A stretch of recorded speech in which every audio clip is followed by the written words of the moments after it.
Hello, and welcome to Entangled, the podcast where we explore the science of consciousness, the true nature of reality, and what it means to be a spiritual being having a human experience. Today I'm joined by my friends Tolon Lijoi and John D. as we react to the 2024 election results. Tolon explains why he is more optimistic than he's ever been about politics despite his qualms with Trump's first administration.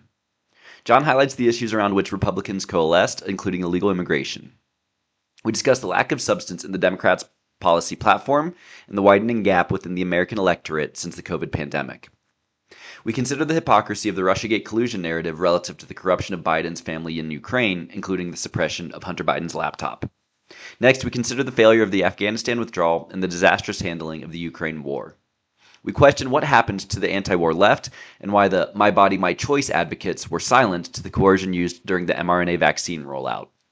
We consider the role played by blackmail in this election cycle and whether there is significant overlap in the Diddy Epstein lists relative to the elites who endorsed Kamala Harris.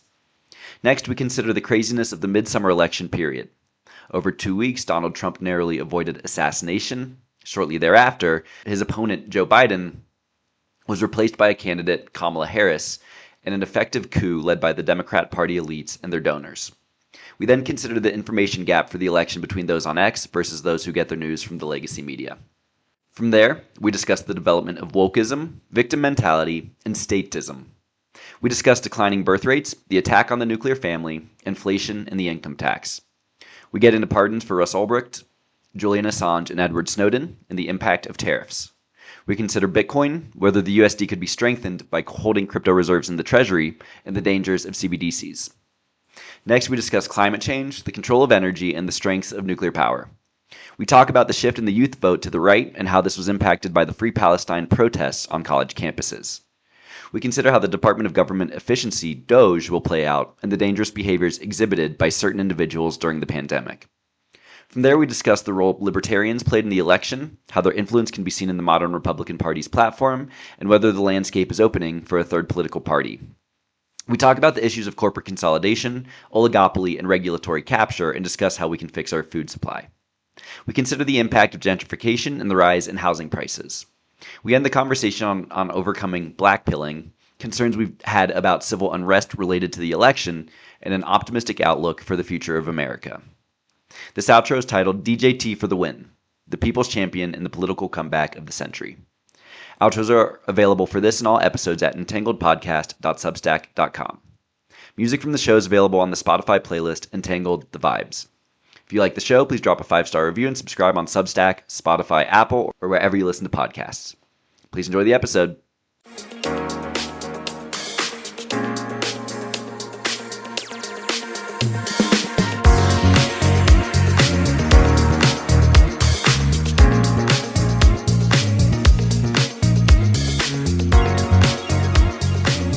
Gentlemen, great to see you tonight, November 13th, a week after one of the craziest elections of all time. How you feeling? Feeling pretty good, Jordan. I will say I was a bit surprised seeing the election results come in late Tuesday night. I was prepared for, days or weeks of recounts and, potentially court battles, but, we arrived at where we are. Yeah. Yeah, I'm in the same boat. I'm cautiously optimistic, I'd say. I did not anticipate this. I thought Kamala or however we're supposed to say it, was going to win, whether it was through the democratic process or absolute corruption. Yeah. Feeling optimistic, most optimistic I've been probably in my political career. Yeah. See where this goes. Yeah, I was waiting for that 2 a.m. ballot box drop. Milwaukee or, Charlotte, who knows? But I agree. I think this is the most patriotic and optimistic I've felt in quite some time. Yeah, me too. It looked like Minnesota had one of those there. Not enough to do anything. Yeah, really. Middle of the night dump. I saw something in Wisconsin too, as maybe like a Senate race or something. They was both 3 a.m. bump. Yeah. He was ahead. I can't remember the Republican's name, but was down most of the evening and then came back with a late surge due to the in-person voting, and then of course 3 a.m. he was overtaken, and it looks like he is going to lose. Wow. That's a big Interesting. too. And the Republicans will still control the Senate, but that was one that they thought they had. Yeah, And it still feels like a clean sweep. it does. The Republicans to me, which was the biggest win since Reagan, I think. Yeah, something like that. Yeah, 2016 was a big red wave too, but you had a lot of rhinos still in power. Yeah. And, like, they were actively blocking Trump's agenda. Right. Trump supporters too. So, I mean, to me, this feels like the biggest Republican win of our lifetimes. Yeah, yeah. And even like the party system, I feel like is so fundamentally transformed by Donald Trump. Like, he is like, I mean, you had Dick Cheney endorsing Kamala Harris. It's so absurd. Like, Yeah, if you were to tell someone, let's say 20 years ago, it's 2004, that the Cheneys would endorse a Democrat, yeah, a Kennedy endorse a Republican, Right. and your fucking head would have exploded hearing that kind of thing. So just the tent that the Republicans were able to bring in with Tulsi, with RFK. yeah, I mean, I knew several libertarians that never voted Republican before that voted for Trump. So much more of a coalition than the Democrats had. for sure. Yeah, I think that's really what's exciting is who has Trump's ear and some of the appointments that he's made. Yeah, I mean, going on Joe Rogan was obviously huge.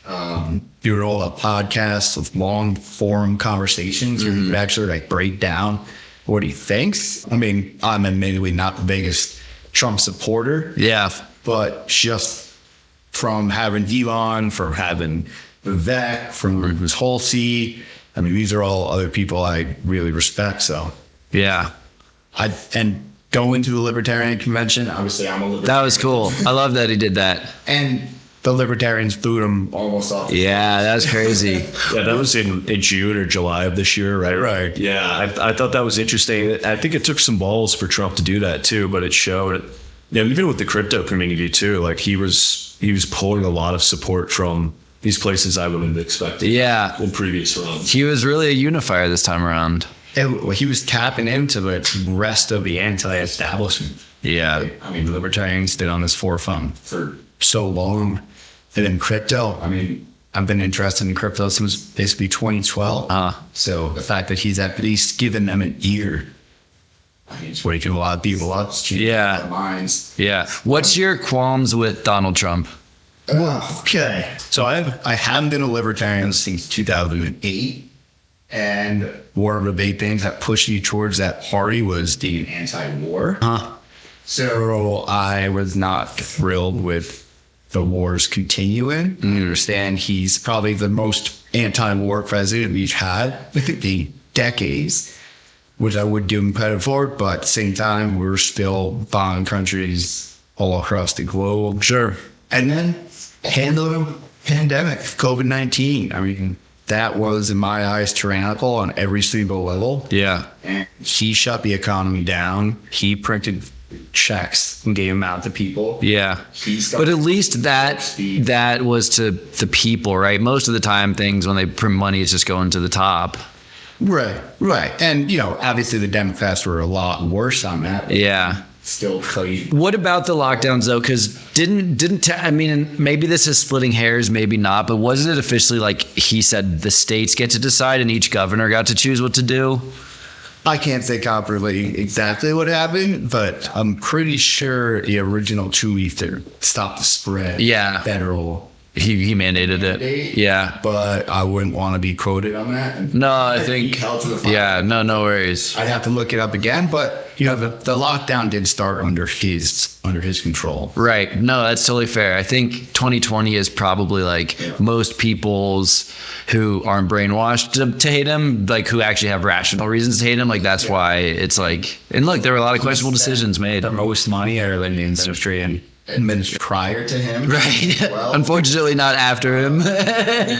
Cut tax and you also have to cut spending. Yeah. He's smart enough to understand. Yeah. It's like economics 101. So that were some of the gripes, and I think they're pretty big gripes. But that being said, even during his administration there, I think he's probably the best president we've had since Reagan. Yeah. Kennedy, probably since Kennedy. Because, as libertarian, Reagan really threw gas in the fire when it came to the drug wars, and the drug laws. Escalated that while being a little bit better on economics. Yeah. And the National Vaccine Act, like that was Reagan. Right, amnesty too. Yeah, that was a fuck up. California Blue. It's been interesting. The past several weeks have a revisionist history out of Reagan. People kind of look back. It's like we're getting into these wars, the war on drugs, to like maybe he wasn't as great of a president as everyone makes him out to be, especially in the Republican Party. But yeah, I think your point on wars is certainly valid. It brought a lot of people to that side too. Yeah. And to be clear, the bar is pretty low, sure. But that's No, totally. since Kennedy. So Totally. but you've got another Kennedy in his administration. Yeah. So They're saying they should be announcing it tonight. I'll check if there's any updates.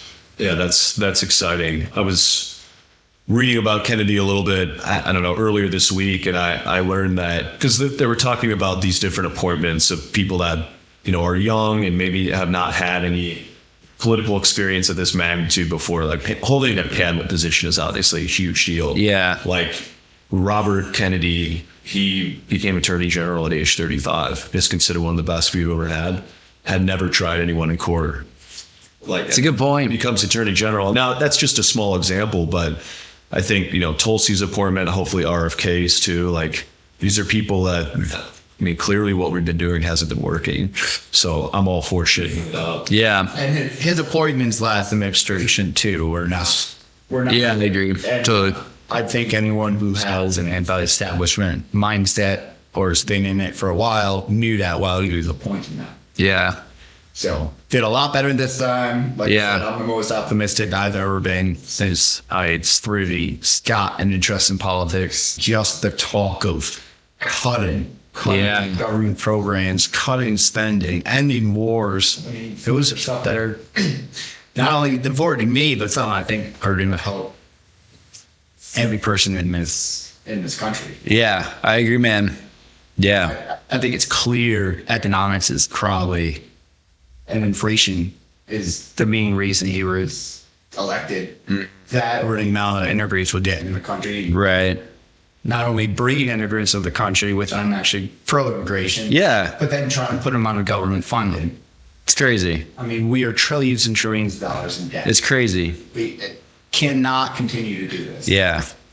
Yeah, we'd see, especially the last couple of years, like the evidence that these blue states were, having immigrants flown in, issuing them these debit cards. I think it kind of reached the tipping point. While I think it was blown up a little bit, but like the Haitians in Ohio, like They're eating the dogs. They're eating the cats. it blew up on TikTok, and I think it was a moment for a lot of people to say, like, well, what the hell is actually going on? You had several examples of these small towns in the Midwest with, tons of immigrants just getting dropped off. And I think this election, the people finally said that they had enough. Like, you can't have open borders. And I'm pro-immigration too. I think I know several people that have wanted to become U.S. citizens here, how difficult of a process it is. But if you come across the border and you're granted amnesty right away, or you're on government funding, like if you're a blue collar worker in the Midwest, like that, you're not going to be cool with that. Totally. Just trying to get by, buy groceries for your family, and like these kinds of things are happening. We haven't opened borders in a welfare state. It's self-destruction. Crazy. It's crazy. Yeah. And like some of the most ardent Trump supporters I've met are like first generation immigrants who came here legally. Like, this is crazy. Like, we should be able to come here, but do come in the front door.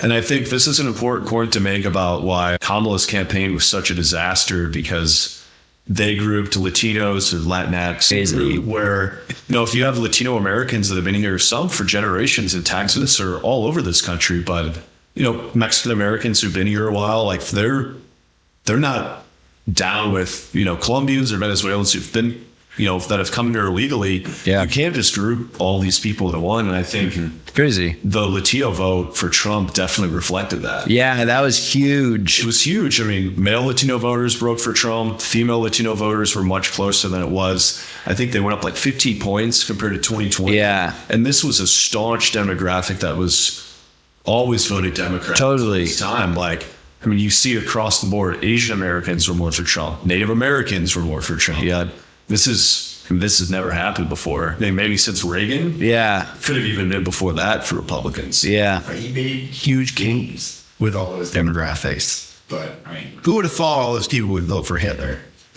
Yeah, right. It's so crazy. And it's like, man, I'm ready for this hysteria.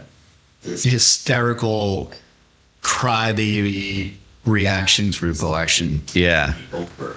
Well, dude, and it's lies and ignorance. And it's so funny the Democrat Party is like so fucking racist. Like they just propagandize every minority that they can think of, and like they'll create new categories to like make people feel like this is all of your identity, and the Democrats are on your side and the Republicans are evil. So like just vote because of your identity and don't actually pay attention to what the fuck is going on behind the curtains. There's zero policy, Jordan. Yeah. You know, when you like have like, you know, trans outreach days and like national coming out, like all this stuff is great. And like I'm, you know, being a libertarian too, like I support all this stuff. But when you base an entire platform and political parties' identity totally based on race, gender, sexual fluidity, like all right. Being Hitler. I think we should talk about that on the Chris. To me, that was their Crazy. entire platform. It was this has Hitler, Project 2025, which no one knows what it is. It's like here's the 700-page document no one's read. You know, let's just repeat this talking point over and over. All of you congressmen is going to be in your bedroom. What? It was to the point of where I think the average voter, someone who doesn't even pay much attention to politics, like, this is absurd. Yeah, we're done with this. Like, I don't even know anything about Kamala Harris. Is probably what a lot of people thought, but it's like we're not voting for her. We're done. Well, she ran on nothing. Nothing. What was The completely coherent sentence. How many votes did she get in 2020 when she ran for president? she didn't make it past. As many as she got in the 2024 primary. Right. Holtby made her look like an absolute fool and called her out. That was amazing. It was amazing. The cop that she was. I Yeah. also thought, to go back to 2020, the fact that we spent 2020 watching our cities get burnt down, Yeah. and people cry about racism and police abuse, which, you know, there is some truth to that. But then they elected Biden, who wrote the 94 crime bill. I know, dude. It's so hilarious. A DA from California. Often putting people up in prison on trumped up charges. The idiocracy that we went through during 2020, all from the pandemic to the election. Yeah, it's crazy. 2021 too, man. It's crazy. I mean, to me, I think that even had more of an impact because people who chose not to get vaccinated. That was crazy. Couldn't go to bars. I mean, it was just little things like that, like where you were alienated or ostracized by not only the media, but I think it tore a lot of friendships apart. Like you and I have spoken on this at length, but it was I think it was an eye-opening moment for a lot of people. Yeah. And I don't know how much different things would have been had Trump won in 2020, but I don't think we would have seen the vaccine mandates. Yeah. Like, I agree. It was insane. Yeah. I think a lot of people, maybe a lot of the media expected independent voters to forget about something like that, but I think a lot of people remembered. I mean, kids having to get vaccinated, kids wearing masks to school. Yeah. Like, think of the psychological impact that would have if you're 5 to 10 years old and you wear a mask at all times at school. Or the respiratory impact, which it did not have. Yeah. There were all the small businesses that went under while Amazon just got fucking bigger and bigger. Yeah, all those multinational global corporations, I mean, it's about a line improved. Yeah. It was the biggest transfer of wealth from the poor and working class to the rich his country's ever seen. And people like Bernie Sanders were silent about it. They're such hypocrites, dude. His whole platform. Exactly. You know, I would have liked for someone anti-establishment like that, Bernie Sanders, but not stand. No, me neither. Spine or a backbone. Yeah. He owns in him. But the way he's been treated when he had grassroots movements by the Clinton campaign, every time he's ran, he's just been completely silenced. basically disrespected from the party. And what does he do? He just backs him anyway. Yeah, it's crazy, man. What a fucking like beta. And it's like He's always been one. he has. It's like RFK. It's like, you know, they can say all this shit about Trump's Hitler and we have to do anything to stop him, but it's like then you would have let RFK run in the primaries. Like he could actually potentially beaten the guy. Like, but they would want someone they could control. Right. Yeah, I think, you know, you look at Bernie's campaign in 2016 and 2020. 2016, he was totally pushed aside for Hillary. Mm-hmm. You know, the DNC just said, look, we can't have this guy run. 2020, Amy Klobuchar, Pete Buttigieg, and there was one other candidate, Elizabeth Warren. We could have another podcast. Pocahontas. She dropped out, and they all endorsed Biden. So Yeah, exactly. also, Stevie had Michael Bloomberg entered late. He really never had a shot. He drops out, endorses Biden. That's a wrap. George Soros probably gave the call, like, sorry guys, Biden's up. You're out. and we should talk about that more. Like, why was he the candidate? And Yeah. did he really get the most votes? No, Definitely did not get that. Yeah. 8 million votes, 80 million people voted for him. And while, you know, 2020 was super tumultuous, I think people did want to point fingers at Trump for COVID. You know, everybody was Monday morning quarterbacking COVID, but for Biden to get 80 million votes It's crazy. seems insane. the platform made sense, though. A return to normalcy. That's true. But it was another lie. It was. And there's no way he got the most votes out of any president No. in history. Do we have the evidence to really back that up? A lot of anecdotal evidence of Yeah. doing shady things. I think we do. I think it just hasn't been like disclosed in a accessible way for the public yet. Personally. Yeah. But I don't know if it's 100% provable, but I see enough evidence. And, you know, we're a country that overthrows quote unquote democracies all over the place. We take one dictator out and then put another dictator in Yeah. that we can control a little bit better. If Hillary won in 2016. Yeah. Can you really be that naive Dude. to think those same special interests wouldn't try and alter one of our elections? Yeah, exactly. Or the fact that Facebook came out and said that those administrations did tell them to silence them. Yeah. Twitter too. I mean, Like the fucking Hunter Biden laptop. right. I mean, maybe Totally real. Cover up in the 21st century. It's crazy, dude. And like I've spent some time in that bitch. There's some crazy shit in there. While pushing a lie about Russiagate. Exactly. It's so insane. And then Biden goes into office and goes straight to war with Ukraine. Boom, baby. Wow. Blows up the Nord Stream pipeline. Evidence on his son were from the laptop all said that he had special ties to Ukraine. Yeah. Like millions and millions of dollars It's crazy. as a crackhead.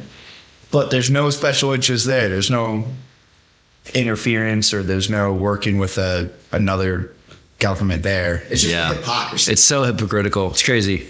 I think, you know, a huge black eye early in Biden's administration, and like you said, their platform was kind of this return to normalcy. We're going to get this country back after COVID, but the Afghanistan withdrawal was, Oh my God. was a massive, massive failure. And I think if people didn't acknowledge that, they either had Trump derangement syndrome or just wanted to defend Biden whatever way they could.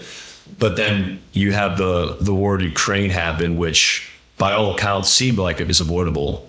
Kamala met with Zelensky in, I think it was the Munich conference a few days before, and then the war kicks off the next week. She was on camera saying, "We want you guys in NATO." Like, what? Right. Well, we were not supposed to move NATO any closer to Russia's borders. Yeah. We just did over and over and over again. And I forgot who it was who said this, but he said, "Yet means yet." Yeah, it's Putin said that. Was it Putin? 2008, yeah.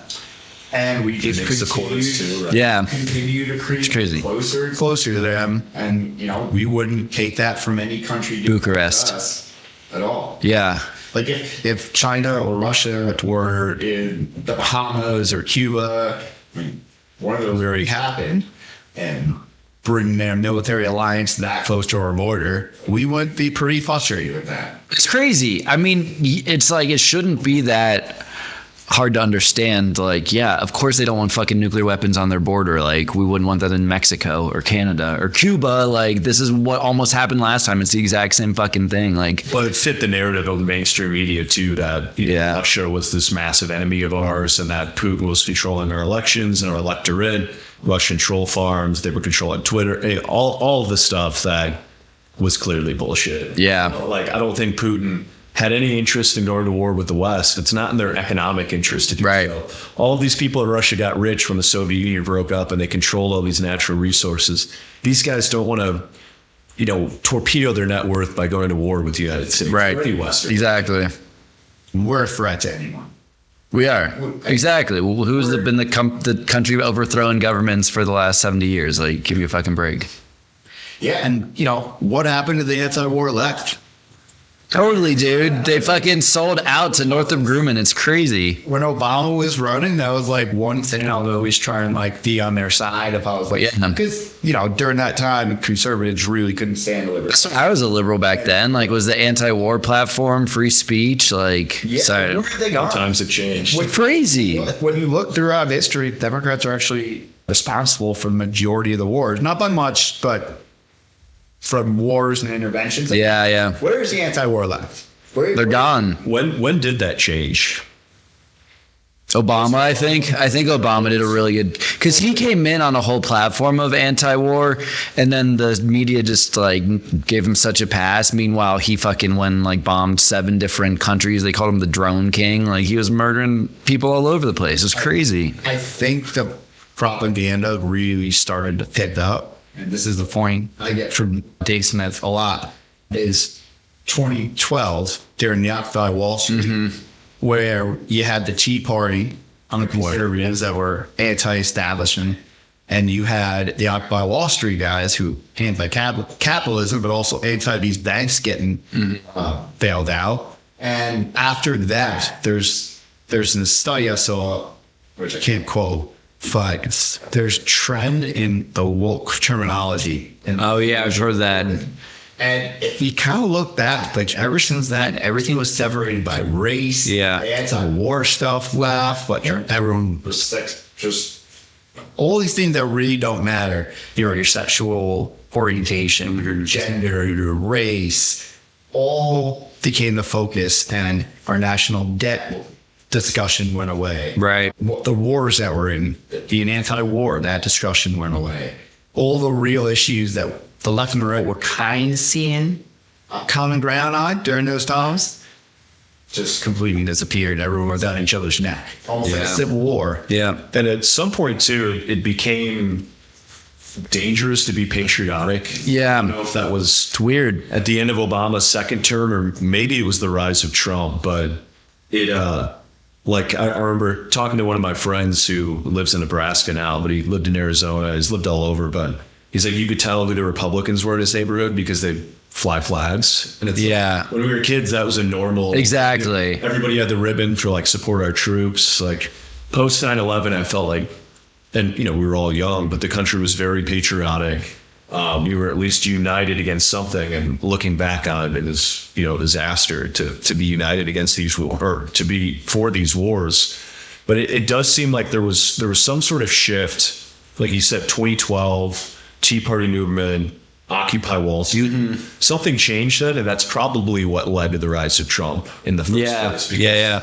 People saw Hillary, and it was her turn, and she's this great candidate. She's going to be the first female president.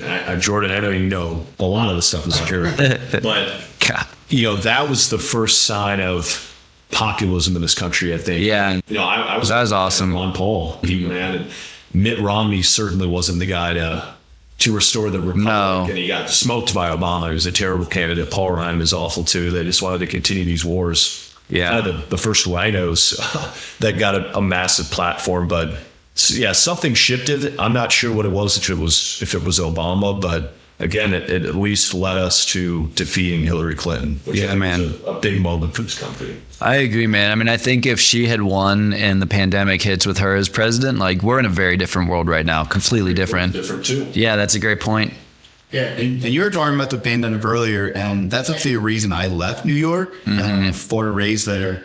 but I wasn't allowed in restaurants because I've been a libertarian since 2008, or I guess before, from all on the Republican debates. Giuliani kind of like an idiot.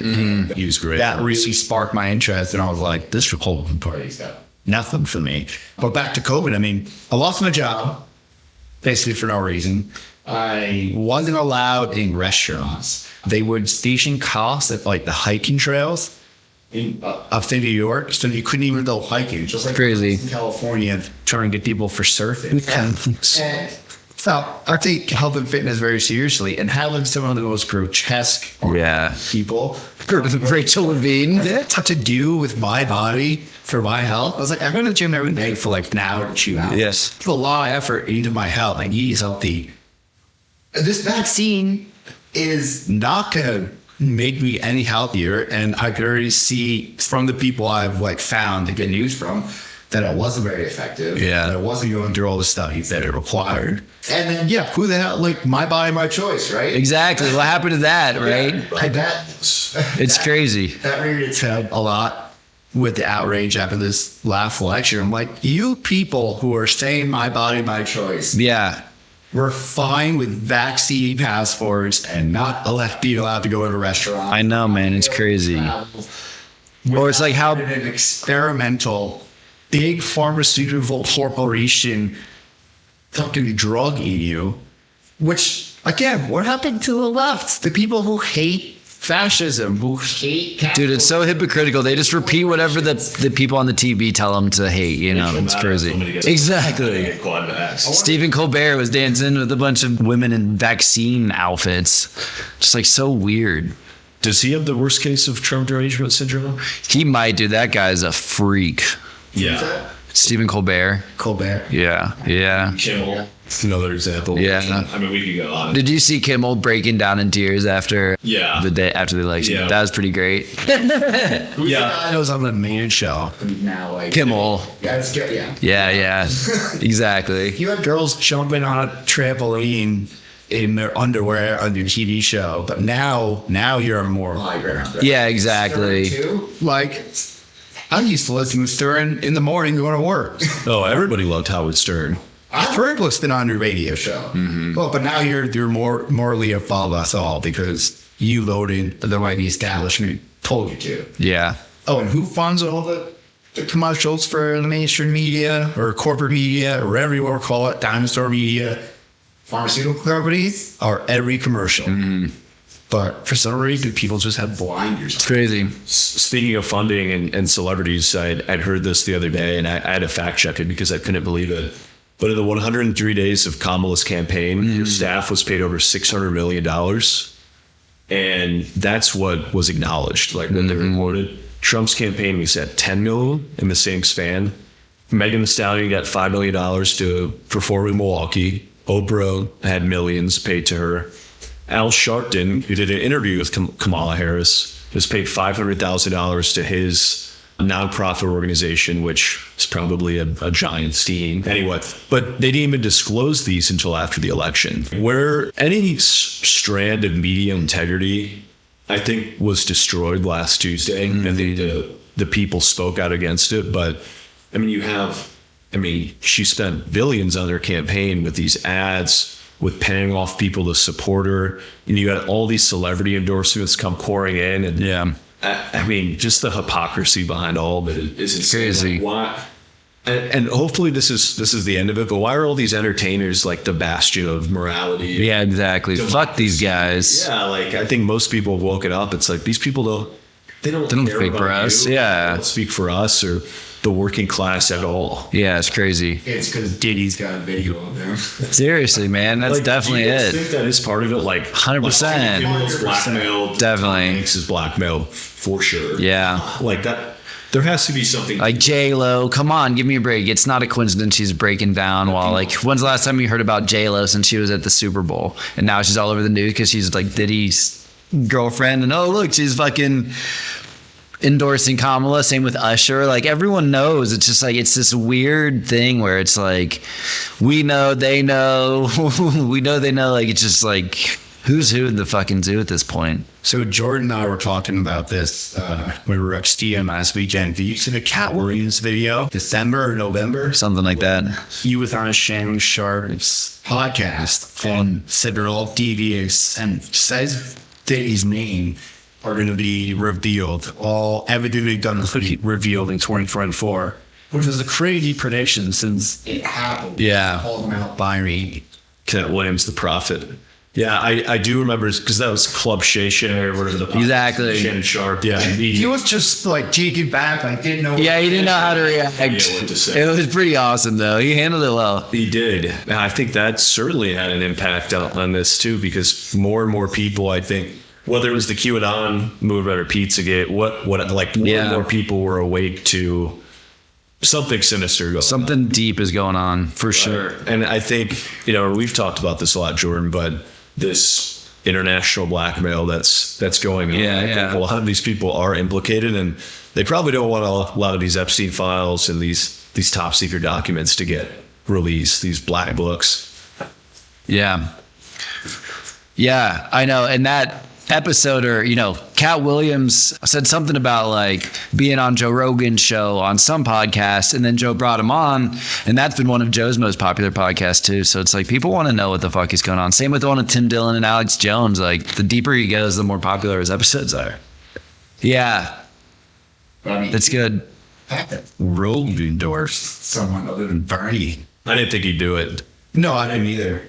But you are someone after I changed my mind on too. That the moral power right word and observe. At a certain level, either you're doing it to get wealthy or you're doing it for power. But where people already have those, Right.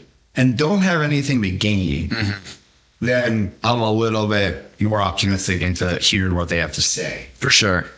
The Clintons, the Obamas, they go in to politics barely worth $1 million, and they all come out making hundreds of millions. Yeah, exactly. With all these foundations, you're Crazy. It's like $400,000 a year. Yeah. To the president. Yeah. When you accumulate hundreds of millions of dollars, corruption. Exactly. You're not a business. You're not creating something. You're not creating jobs. Yeah. It's just such obvious corruption. It's always bothered me that like people can't see it, but I see it so clearly. Yeah. So who's been running the country that we probably don't think Biden was, right? Well, it's funny. You were asking earlier about why you think, I think you said why Biden was the candidate they picked. And I was thinking about that too. And if there is a scenario where there's been an ongoing war against the deep state and let's say a public version of reality and a private version, I think one possibility is that they knew that Ukraine was where a lot of the real deep corruption was going on. And so by having Biden be the Democratic president for 4 years, people would continue to focus on Ukraine in particular and what Joe and Hunter were doing there when Joe was vice president, because I think that's kind of what is helping to wake a lot of people up to, not just how fucked up the pandemic was or whatever, but also just that like our foreign policy has for decades gotten out of control.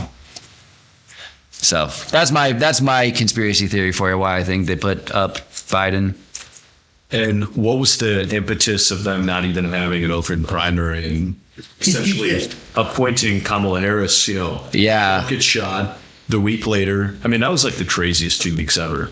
Trump gets shot in Butler, PA. That's crazy. A week later on that Sunday around 2:00, you have Biden step down. He issues that statement on X, doesn't give his conference. And then you seem to see all these rumors swirling. It's like, is it going to be Gavin Newsom? Is it Josh Shapiro? Will Kamala be the one? Yeah. And, 24 to 48 hours later, maybe even less, they say she's the presumptive nominee. There's no open primary. Well, why Kamala Harris? So I have a couple of theories on that. One, if it's the Democrats that are, in charge for real, that, one theory I've heard is that the elites like Obama and Pelosi and Schumer came to Biden and said, you got to make room because you're just not going to beat Trump. And so they kicked him out. They had, the initial letter that tweeted that he was not going to run again, but it didn't mention her at all. And then like a day or two later, he tweeted that he was endorsing Kamala Harris. So the theory is that like he did that specifically to screw over the Dems who had pushed him out and leave him stuck with Kamala. So almost stalling it so that they couldn't get a real campaign going. Exactly. And also I think, it just, if there are folks trying to purposely wake people up, I think just the blatant corruption of putting forth a candidate who has never won a single primary vote helped wake a lot of people up. I think it's interesting when you see those videos. I think it was like Charlie Kirk and Vivek did a big campus tour weeks leading up to the election, and they both asked, Democratic voters who'd come to the mic, and it was just this open forum. I thought it was cool that they were doing this, and probably swollen a lot of voters doing this, but would ask, what's Kamala's biggest accomplishment? I've seen that. They would ask, countless male, female voters, and they kind of just stall. And it's like, just give me an answer without mentioning Donald Trump. Like, and none of the clips I saw, they could. Wow. So I think, they really had the platform on reproductive rights. So abortion was the big thing. You remember when the big buzzword was probably after J.D. Vance was picked as VP during a Republican National Convention. But remember, the whole thing was Republicans are weird. Yeah, exactly. Vance is weird. When they picked Tim Walz, that's like, what? Yeah, He's crazy. is that like the worst VP pick that we can remember? I mean, 2 King's pretty bad too.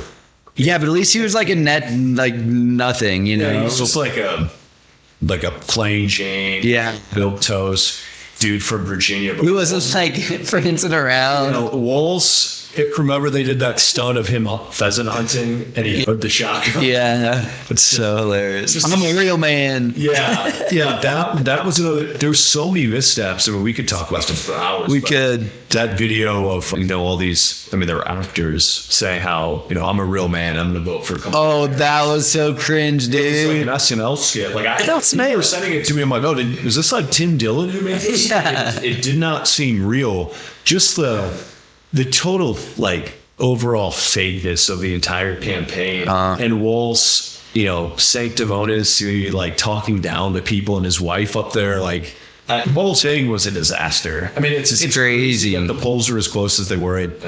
Yeah, probably fake, but and these same voices that told us we were crazy for saying that Joe Biden is no longer constantly there. Yeah. Oh, you recall a conspiracy? He's crazy. And then they ban him, or whatever term you want to use. They kick him out of basically running again. And then the same voices who say that democracy is on the ballot just anoint someone. It's crazy. And no one voted for her. Nobody voted for her until the election. So what exactly is democracy again? Yeah. Is that just appointing who everyone wants? Right. And then not to mention that we have a constitutional republic anyway, right? Like that makes me cringe too. Well, the was announced. Remember, the media was in full tilt with Brad Summer. Brad Summer. Can't believe that didn't work, man. The tick completely exploded. Mamala was the whole thing. She was the cool aunt, and she was going to bring back American virtue with however they defined it. But it's funny because we're sitting here now, and it's a week later, and I'm thinking to myself, how did anyone think this was going to be close? I guess the rhetoric that the media was lashing with Trump. Being Hitler, being a fascist, Project 2025. How many times have you heard Russia? January 6th. I mean, that was the left's night. That's all they had, man. Just called him an insurrectionist. But it's convicted felon. It just was going to say felon gets the first of all, I can find enough felonies on every president that's ran. Exactly, dude. The last 100. Trump's the one that they're ever going to go after in the history of America. Give me a fucking break. Yeah, but also to your point about the media, Decker, Elon posted this thing that I shared about how if you didn't know that Trump was gonna win, or at least that it was trending that way, it's because you aren't on X and you're just listening to the mainstream media that's lying to you. It was clear, I think, to anyone on X, all the momentum is there. Just look at the size of the rallies. It's crazy. The people love him. I remember thinking to myself and talking to a lot of close friends about it, past several weeks. It's like, it was kind of mixed where I'm like, man, is X just an echo chamber for who I follow? Right. I'm seeing like Bill Ackman come out and endorse him. What's the podcast where it's the 5 investors? I can't remember. All in. Mm-hmm. They, a few of those guys endorsed him. Mm-hmm. You had Naval, like all these very smart people. Elon, of course, too.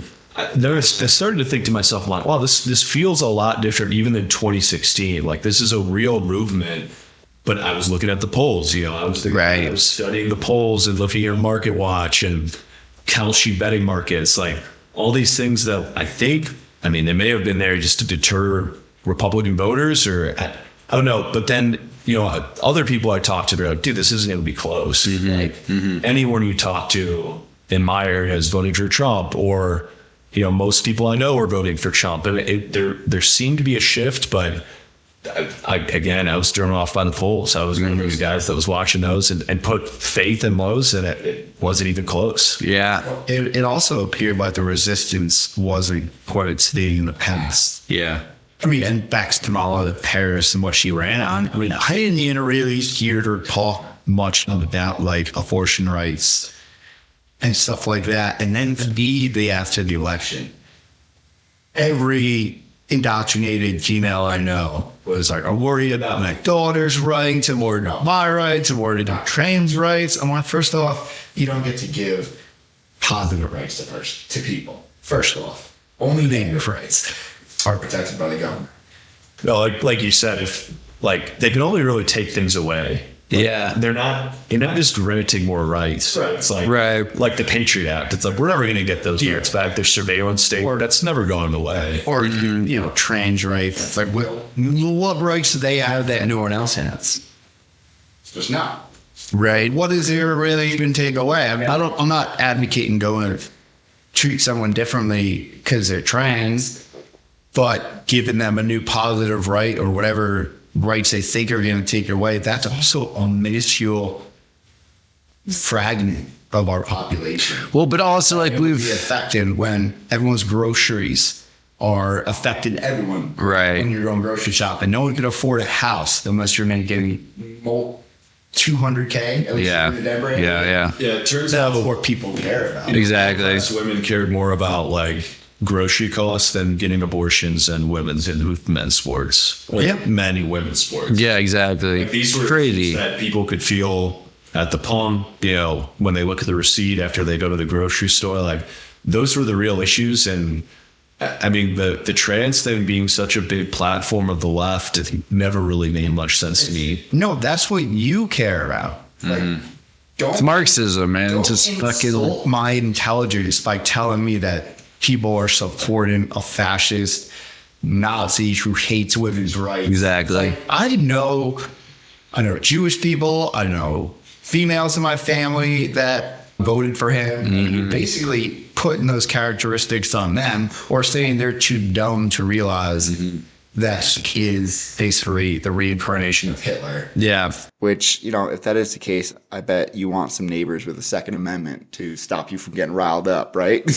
Yes, going back to when he announced he was going to run 2 years ago again in 2022. I think it was at Mar-a-Lago when he announced, but the lawfare started with them raiding his home, and they went through his wife's possessions. This is crazy. This is bad stuff. And then he runs. He has to compete the primaries, something that Kamala didn't have to do. He faced mega donations to Ron DeSantis, to Nikki Haley. You remember everybody? Yeah, that's right. Supported Nikki Haley. God, was another war hawk. Dick Cheney in heels. Right.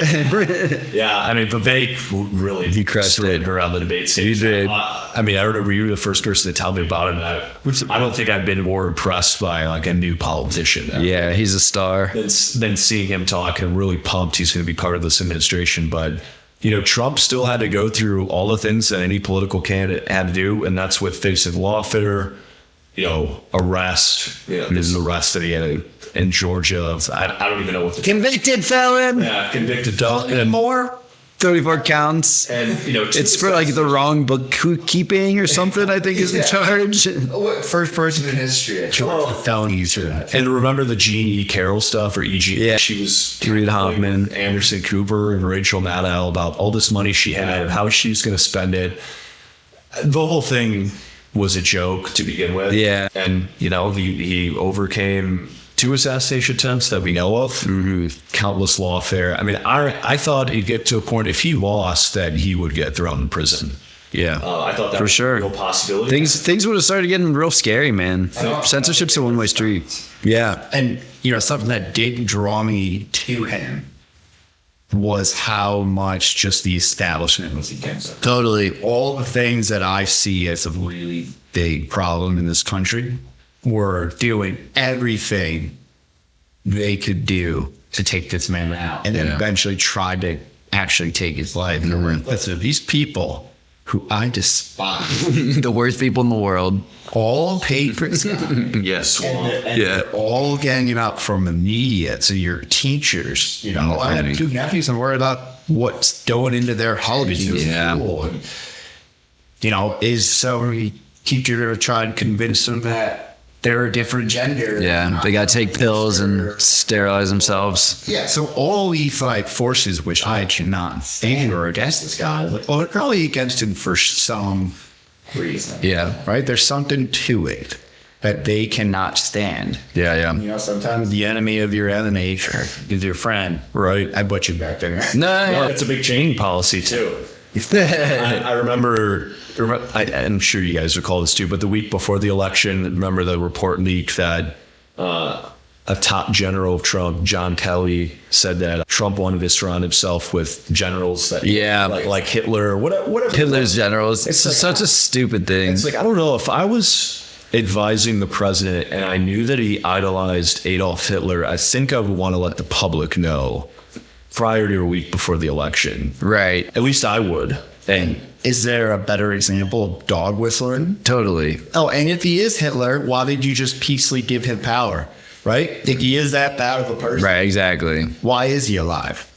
And it's like, dude, you guys have been going at him with every single court case you can make up. Like, if this guy was actually a criminal, you would have fucking found something. Like, you guys are the criminals. You're crazy. Biden's happy he won. He does. Did you watch that 30 year out today? I don't know his video. Them at the White House. Yeah. Okay. All smiles. All smile. Jill gave them a handwritten note. That's In the amazing. meeting, because she's, of course, been in all these cabinet meetings. Yeah, no. Controlling the country, but that's the best Biden's looked in years. Yeah. Yeah. But it's crazy. If Yeah. you really in your heart believe that this guy is who everyone is saying he is, are you going to allow that peaceful transition? Right. Do you going to allow Hitler to get into office and write the laws? I mean, for me, it comes down to I don't want a government big enough to allow an evil person to get in. South Carolina. Right. Which is another huge flaw in how the left sees it. Because there's nothing that's a Biden Totally. administration, or if Harris got in, there's nothing that they will speak up against them. Gaza was the only thing that was going on in Gaza and Israel. That costs her too. Dude, I mean, well, it's just like when you build a platform on like people's divisions, there's just no foundation to it. It's like, I mean, you can protest for him aren't big. right. Right. That's what I was thinking too. Is this feels a lot different than the results of 2016. Where Yeah. you had the march in D.C. right away. You had widespread protesting in every major city post 2016. And I'm wondering if it's because he won the popular vote too, if that kind of quelled, any riots, or if there's Maybe. But maybe the last card they had was, they gaslit people for so long that thinking he was Hitler that they were hoping someone would take him out. As brutal as that is. But remember, the rhetoric from the media kind of died off after the assassination attempt. For like a week or two. Then it ramped right Yeah, back. exactly. The J.D. Vance pick happened, and then they were chastising him, calling him a racist when he's married to a leading woman. I know, it's crazy. The whole thing is insane. But I'm sure. What do you guys think? Does anything happen these next 2 months prior to inauguration? Well, I think you're spot on about them. You know, like the first pick wasn't even Kamala, right? The first pick was to fucking kill the guy. And like, you look at what happened in Butler, like there's just no way that happened without some type of like gross incompetence or like coordination or something. Like it's crazy. So like, Will we ever know anything more about them? I mean, like, I hope so. Strange. It's strange, but I mean, they're talking about declassing everything, right? So if they're going to declass 9/11, JFK, Epstein, Diddy, like why not just go full send and declass that too? It's gonna be crazy. UFO stuff, that's all coming out too. I do believe What is he? narcissistic tendency. So I just don't see him as a power hungry person. Yeah, I agree. I see him as someone who, he wants the legacy to be remembered. And that's kind of always how I've seen it. And then just, all right, well, he's making mistakes and who he's a foreign leader. He's making mistakes and closing down the economy. But like, I've been hyper obsessed with tyrannical governments my entire adulthood. So I am someone who does not trust the establishment, does not trust government, whoever's in power. So if I were to see a tyrannical figure, I mean, I feel like the pat myself on the back to be one of the first people to notice it. It's something that I focus on, so I'm going to see it probably a little bit more. Maybe I'll assume something's a little more tyrannical than it is, but I'm looking for it, right? It's like when you drive your car, like at an F-150, it's like, oh, and you tend to like look for F-150s. So like I'm hyper-focused on tyrannical politicians. So like I see one coming into office that I think has a real risk of being tyrannical. I mean, I'm gonna have a red flag go up. I see Bush, I see Obama, the Clintons, like all these other people as way more power hungry, cynical people than I'd be Donald Trump. Yeah. Yeah, I mean, this is a guy that, he explored running in 2000, and then 2012, he thought about running for governor of New York. And then when he announces in 2015 he's going to run, people are like, this is kind of a joke. This is the guy who, real estate mogul, but was mostly known for The Apprentice at that time. Yeah. I don't know. I thought to myself even recently, it's like, what does he have to gain by running for president again? Like, he's got all the money he could want. They've assassinated his character. They've tried to assassinate him. Just think of the things his family has gone through over the years. So I think he genuinely loves the United States. I mean, what other reason would he run at this point? I mean, he has all the power that he could want. I mean, he's almost 80 years old. The guy clearly loves to golf. He could be doing that, but it seems like, when he decided to run, probably made the decision in early 2015. He was running against Jeb Bush, then Carson, Rand Paul, and there's a massive Republican field, Ted Cruz, Rubio. I think he saw these swamp creatures and then wanted to restore America back to kind of what he grew up in New York City. It'd be hard for me to pinpoint anything he's done that's been anything other than like love of country. Right. I'm sure there's some small examples we could point to, but You haven't seen any Nazi like tendencies from scenes that they He hasn't been in Madison Square Garden, so he must be a Nazi. That was another really interesting thing too, because almost every presidential candidate on the Democratic side has held a rally in Madison Square Garden. That's so hilarious. So to compare it to 1930, to the events of 1933 to 1945 Nazi Germany, I think, I don't know who fell for it, but it seems like a lot of people did. And then the Tony Rachel Maddow fans. Yeah, the Tony Kuchler thing, of course. That was so absurd. They were looking for any soundbite to grab. Exactly. Meanwhile, he crushes in Puerto Rico. They fucking love him. And I saw on X, like afterwards, people were, it was even I think of Don Lemon and the left wing were interviewing people that are like, guys wearing like Puerto Rican flags that were at the rally. They were like, yeah, I like Trump even more now after this rally. You had RFK up there, like this is Democrat from arguably one of the most well-known political families in American history. Yeah. Vivek, Tulsi, I mean, people of all creeds, religions coming up there. It's like, how is this a Nazi rally? Crazy. I didn't get it at all.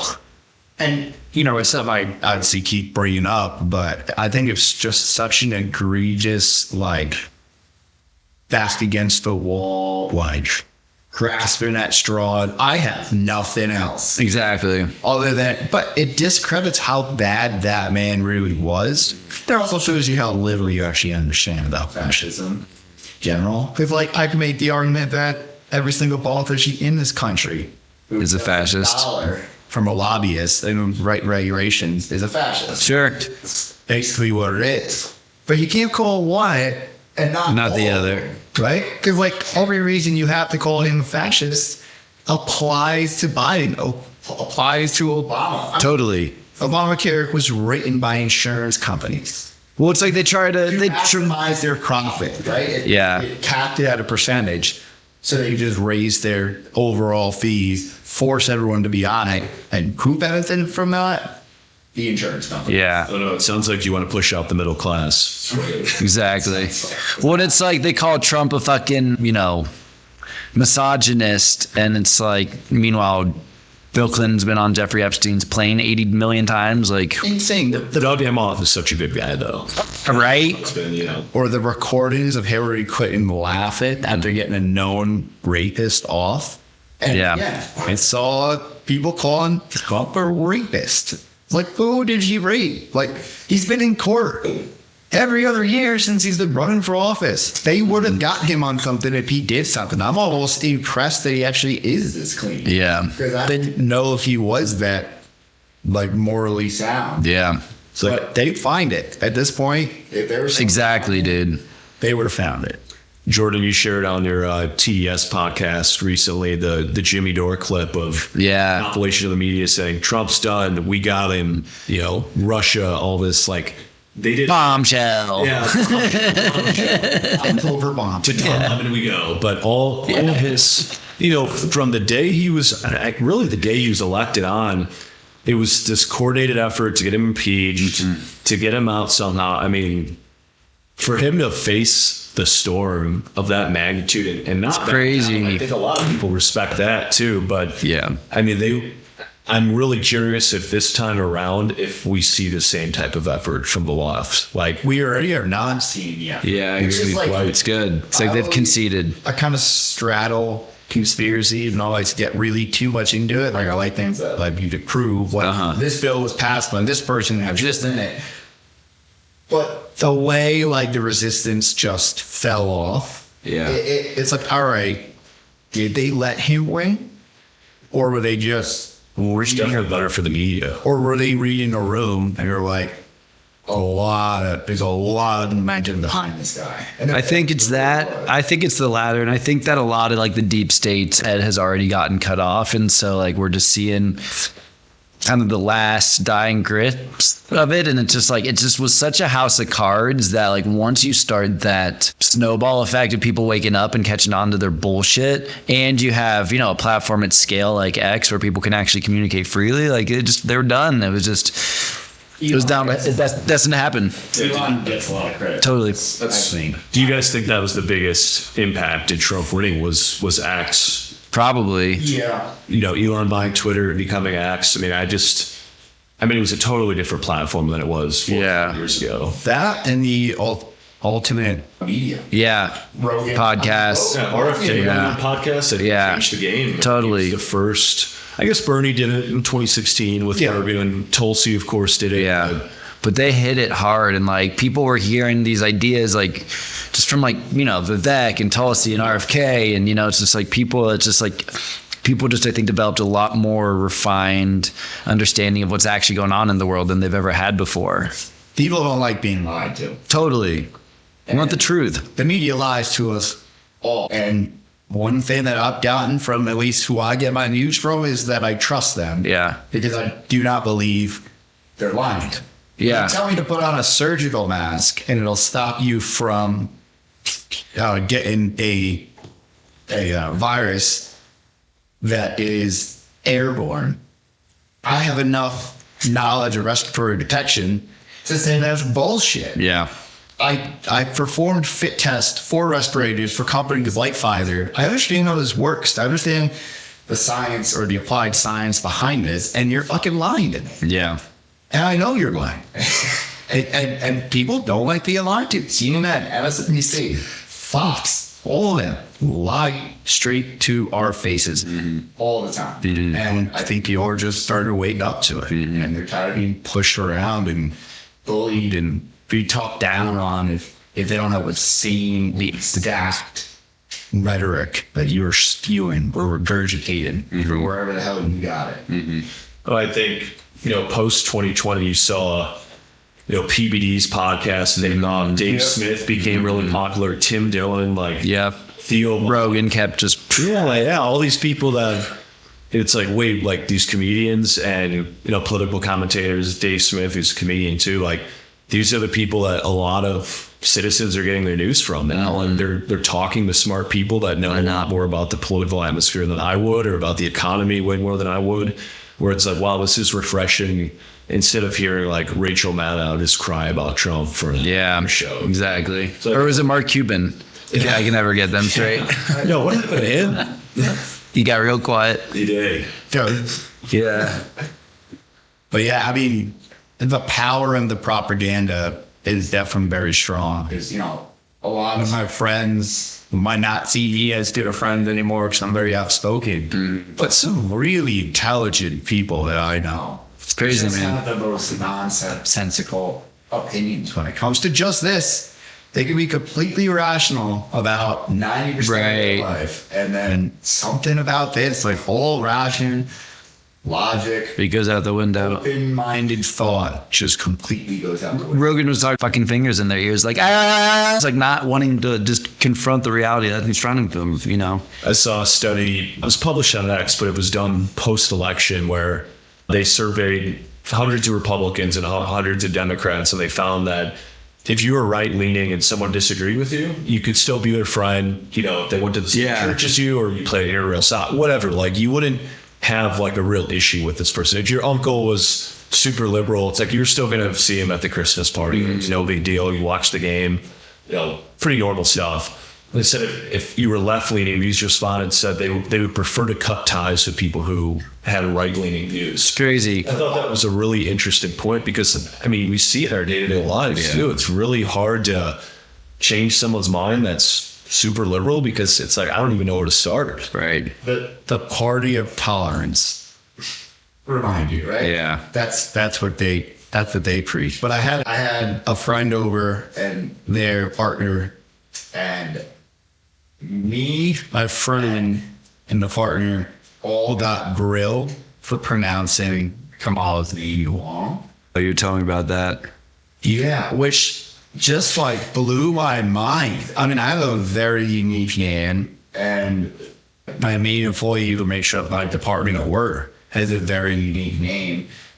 And when someone mispronounces it, I'm just my name's hard to say. Yeah. Or if you read it, you're not really going to understand how to say it. But, we were being accused of getting our news from misogynist, sexist sources. And I was no, I just didn't know how to pronounce it. Yeah, it's very confusing. But that Is it it's Camelto? Camel toe? Yes. I hate camel toe. But all their defenses also come in waves. Weird, what you brought up earlier. Yeah. And, all the reactionary comments and Instagram posts that I saw were all the exact same rhetoric, scripts. Right. Yeah, one of my best friends out here, he was very, very liberal. His reaction, the messaging the next day, he's like, wow, I can't believe white women are now going to force other women to have children. That was his reaction. I responded with 3 question marks. He's like, yeah, that's what lost Kamala the election, is that these women just wanted to force other women to have babies. And What? it's wait, I don't think that was why she lost. And then, of course, it's the talking points about how terrorists are going to destroy this country. Yeah. Project 2025. I don't know if they really had a good response to. Yeah. And I even heard too, it's well, Kamala didn't have enough time. She didn't have time on her side to run the cleanest campaign she could have. She only had a full election cycle. We'd be having a female president finally. This country would be healing. But I think they're kind of reeling, man, to be honest. Yeah. I don't know if they're really, because they've been programmed, and there's no, I don't know. No, you're right. Coupled from that at this point. No, you're right. It could be a really tough moment to realize, I've kind of just been lied to this whole. Yeah. I think a lot of those people are going to, go through the awakening that a lot of us had during the pandemic. I think that's going to happen the next few years for them. And, those people weren't given an inch either. Yeah. Where it's like, flying common ground when it comes to abortion. Like, I don't think Texas should make it completely illegal, where even if you go to another state, it's going to be illegal. And like, I'm reluctantly pro-choice, but I feel like I kind of understand some of the consequences of outlawing something like that. It's going to happen in dark alleys. It's going to happen in sketchy ways. But that wasn't even really something that was ran on. Right. And from my understanding, Trump's position is to leave it up to the states. Correct. Exactly. But then again, Kamala ran on nothing. They were grasping at straws. Yeah. That whatever they had, because it's not about open ideas. It's about, I'm going to win. Right. I'm going to win this debate, or I'm going to get my point across. And I'm not going to listen to what you're going to say. I don't know. The Obamas, really stumped hard for in that. Yeah. Swung my vote. Was it that or J-Lo more, would you say? Latinos. Yeah, her getting up there and saying how I thought this is really funny. She's like, when I was growing up, this country was so together, and it's like, are you a big Reagan fan all of a sudden? Yeah. She was growing up, Ronald Reagan was the president, who the left despises too. So it's just so funny. It really made sense. And, we talked about Tim Walz, but imagine that guy being president too. And I'd make the argument that since 2012, the country's gotten more racist. Yeah, for sure. Because growing up in the 90s, I would say it's a pretty good time to grow up. It was. I agree. Economy was doing pretty good, but I was raised and just had kind of the cultural idea of we treat everyone the same, that we don't acknowledge that people have a different skin color or Race was never it wasn't No. focus. And there's data that shows that even the victim class air quote I realize they can't see air quotes on it, but they didn't see the country really as racist until they were being told to think it's Exactly. kind of I'm always looking for corruption. If you're always looking for racism, you're gonna find it. Well, it was the white liberals that were pushing that too. It's where pronouns and declaring your sexuality and having a Ukraine flag in your ex bio or on your email signature became a hobby. It even became more than hardcore sports fans who ride or die for their team. It even became more than that, where it replaced. I think it just became super secular and replaced religion. It did. People Totally. Wokeism. and it's a crazy thing to see where, obviously this country's become more secular over the years, probably, post 9/11. I think that's, trending that way too. But this woke ideology being taught in universities, in classrooms, I have two nephews too, where I think about that. It's what are they being taught in school? And it does feel like the 90s were a good time to grow up. I felt like I had a good understanding of things. Race was never an issue. You played sports with people from, all different types of backgrounds. And for whatever reason, this woke thing I think identity politics is their entire platform, and it just got crushed. It got crushed. Thank God, dude. Hopefully it's just done. And that's not to say that racism doesn't exist. It does exist. Yeah. But let's put some context in. America's racist compared to what? Exactly. What are you comparing to? Europe? They don't have nearly as much of a mixed bag of races and ethnicities as we do. Who's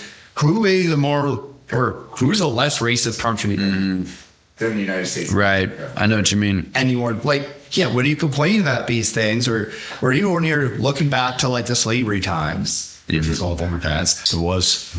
There was 2% of the population owned slaves. Society was not built on slavery. Right, exactly. Historically, as terrible as it is. Literally, all these dummies driving electric cars while they're literally slave trading the kids that are mining this cobalt. It's crazy. Yeah, white people own slaves, black people own slaves. I'm half Irish. My ancestors were brutalized throughout history. Say what my other side of my family, Southern Italian. We've gone through some real terrible things. Jim Crow laws applied to Italians in this country. The largest lynching in this country's history was all of the time and feeding shoes and being in the mafia. Yeah, shit times that are long ago in the early 1900s. Like, I wasn't raised in that victim mentality. Right. Like, oh, you're Irish. And no, I was like, you're American. And my grandparents took a big risk and did what they did to give our family like a better life here. And my standard of living is better than I wouldn't exist. But if I was in Ireland or Italy and was born and raised there, it would have been terrible. And in all parts of the world, too, you see regional conflicts between different, I mean, really even just tribes. And these people can look the same, speak the same language. And I think it's part of being a human. You know, we're always going to have conflicts, whether I think that's kind of part of the mind we have when it comes to sports teams. Like, we want to latch onto something and really root for our team, and politics has become that too, of course. But I think if you meet someone from the Midwest, you might have more of a connection with them, because it's like, oh, they probably experienced a lot of the same things I have. If someone's from California, I might want to see things the way they do, but we're all American. Like, that's like growing up in the 90s, I think that's kind of what we all bandied around, is like we're all American citizens. Like, we want the best for the country, And everyone loved the country back then. Right. That wasn't a controversial thing to say. To bring it back to something that you said, the replacement of religion. Here's this video I've loved for so long. It's called Statism, the Most Dangerous Religion. And it's like 10 and 12 years old now. Maybe it might be a little bit younger than that. But I do believe that humans are preconditioned to worship something and to put meaning into things they can't or don't understand. And I do believe that, and this is also something that communists always wanted to do, found out everyone's communist, was replace religion with the state. Yeah. And that is what we see. People are hardcore atheists, which one takes just as much faith as believing in God to 100% say there's no God. Right. Well, Exactly. but why are you here? Something to worship. It's the government. Right. Where it's got rights that humans don't have, that it's just there, that it's just what we do is we worship this. And you see that. And with some of the far leftists, like, they literally worship government. They think it's their protector, their provider. It means more to them than their friends and family. And to me, it's just a replacement of one of our innate characteristics, which is to worship something. Yeah. Which ironically is, I think, led to more spiritual awakenings and religion in this country. Totally. I remember seeing maybe a couple years ago, but more and more people like being open to the idea of Christianity, and especially spirituality too, where I think that was, the pendulum always swings. In this country, you have Bush to Obama and Trump. Like, you're going to have these ideas swing back and forth, but it seems like now, and Jordan, you're an example of this too, but like, people have become awake to more of what's going on, instead of just going online and seeing what's going on with the government, politics, and this becoming their religion. It's like, right. Wait, like, what else have we been lied about? If this is my religion, like, what am I missing? Like, there's got to be more to life than this. And like you said, I think statism, you saw it in the Soviet Union or Nazi Germany. There's countless examples of history where this has happened, and Marx has written about it a lot, and Nietzsche too. But like, who was also a Marxist. Yeah, we're structuring the family as well. Yeah, exactly. The nuclear family. We foresee. You see birth rates have plummeted. It's terrible. How come the left never talks about that? It's always about abortion. Yeah, that's a big problem, and I think part of the reason too, among the work they would euthanize a big pot. To the indoctrinated ones, they would have no problem euthanizing or curtailed abortion population if it's for the greater good. Bill Gates. But you think about it too, like, if their wages are low enough where they can't afford a home, how do you expect them to think that they can afford to have children? That's a big thing too. The average age of someone having a child keeps going up and up, and you have all kinds of issues with that. Fertility.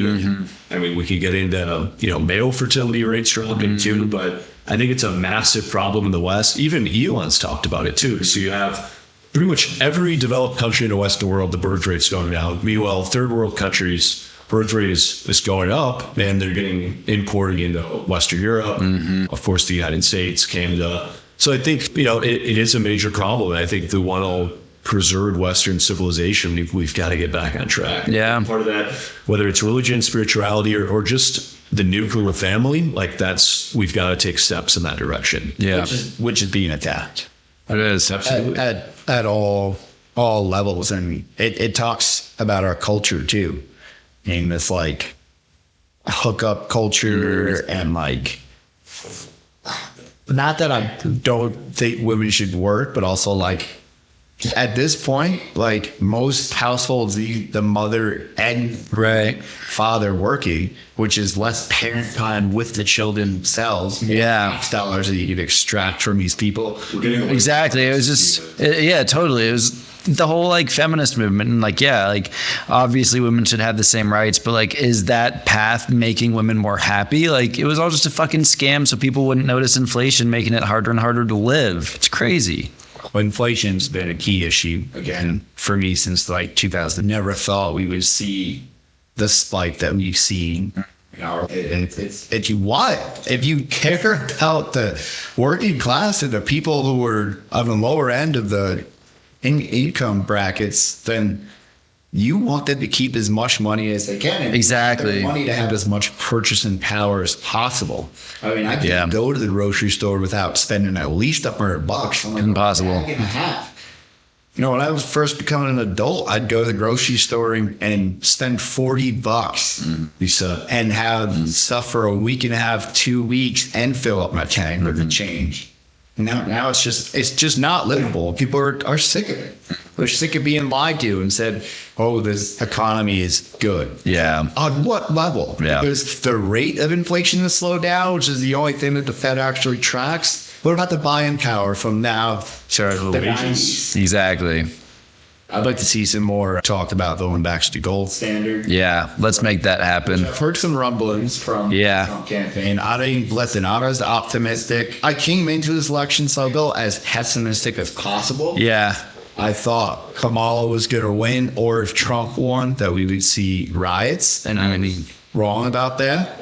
But now I'm as optimistic as I think I've ever been. Just hearing Me too, man. talk about the national debt, the Federal Reserve, the absolute poison in our food that we're putting the head of Pfizer to the head of the FDA. Yeah. And vice versa. Actually talking about cutting these things. I feel like Ron Swanson, the minute that servers cut. No, man, that's going to happen. Cut it all. I am absolutely anarcho-capitalist. I believe in capitalism. I believe in as limited government as humanly possible. Yeah. Not something I think can happen overnight, but anyone who is going towards that way, I'm on board.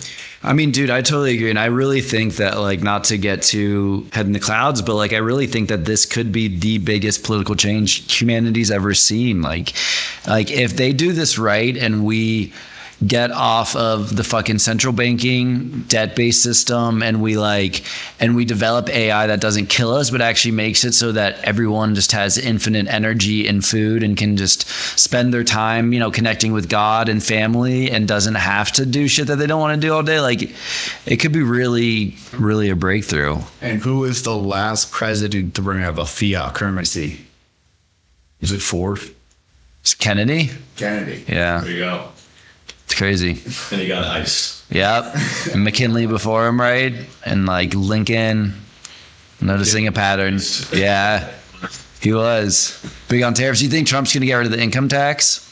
I mean, it was part of his policy. Be interesting if he does. What are some of the things he's discussed that you guys hope happens, or maybe some ideas that you hope he implements?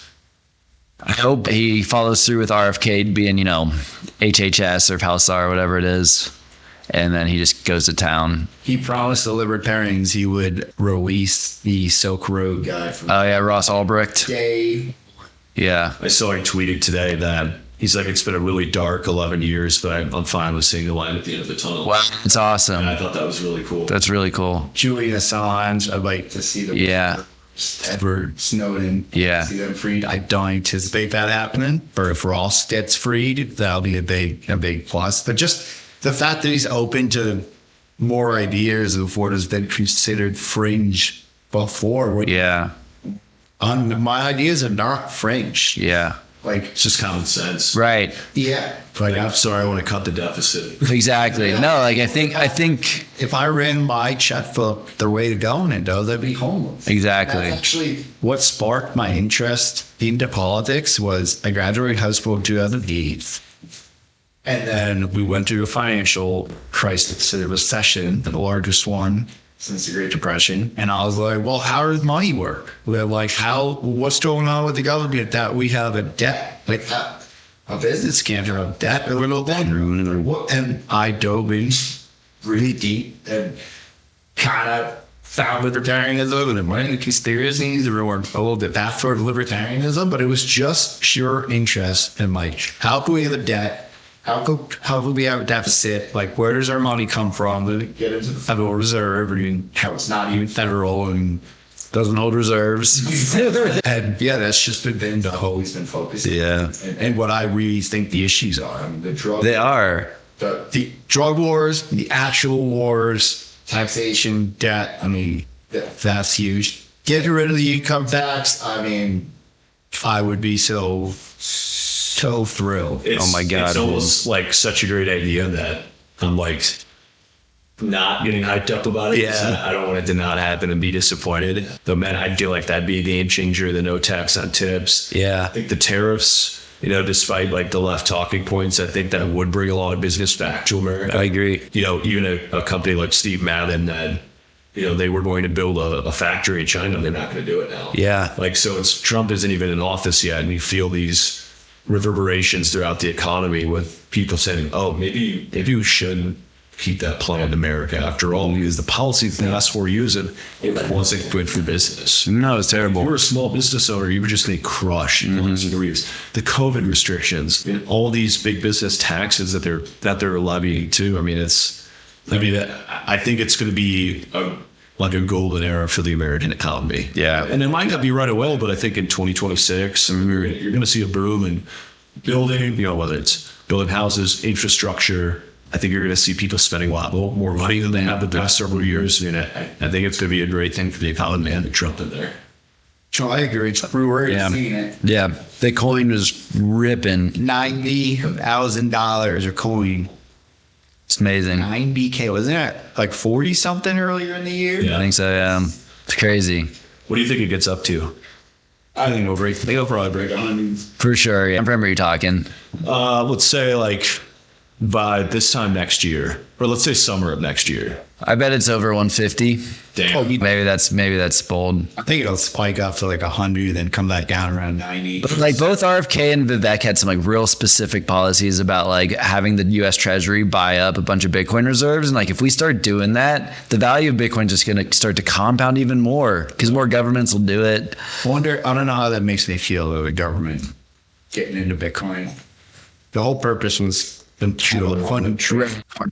it's still traceable. They're just holding it as a reserve. Yeah, like you would with gold. I want them to create one. Right.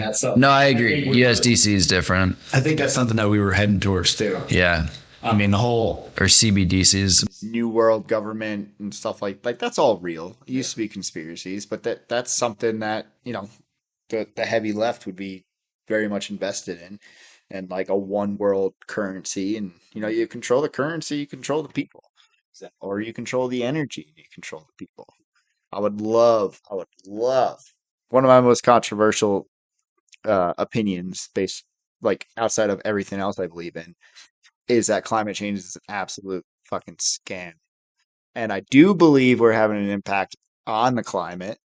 I think that's somewhat undeniable, but I think that impact is so minuscule that the globe wouldn't even notice it. I believe if we weren't on this planet, that the climate would be doing a very similar thing that it would be doing right now.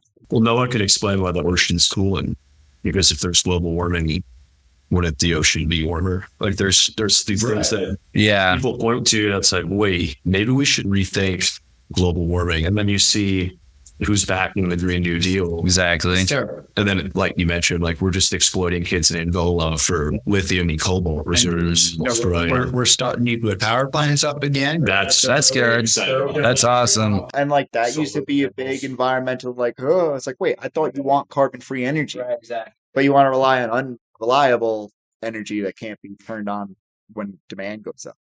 So yeah, the control on energy, that is something that just is a huge, huge red flag for me. It doesn't make any sense. We've been in a warming period for the last 12,000 years. So what do you think the climate change agenda is all really about?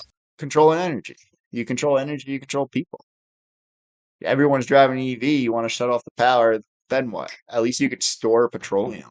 And that's not to say the petroleum industries aren't completely corrupt. They absolutely are, and they silence new technologies and stuff like that. But it's just the whole thing of we're burning the planet to a crisp. It's like we're not. And some of the best archaeology in the world right now is happening offshores from when the climate has changed and the sea levels have changed. So how about we figure out how to adapt to a changing climate rather than make these policy decisions that is going to drive the third world back into poverty, something that we've seen them grow out of in the last 30 years at a higher rate that we've ever seen before. But tell you what, if someone needs to burn a generator to be able to heat their family or cook food, they're going to do that. Caring about the environment is a luxury for us. And I care a lot about the environment.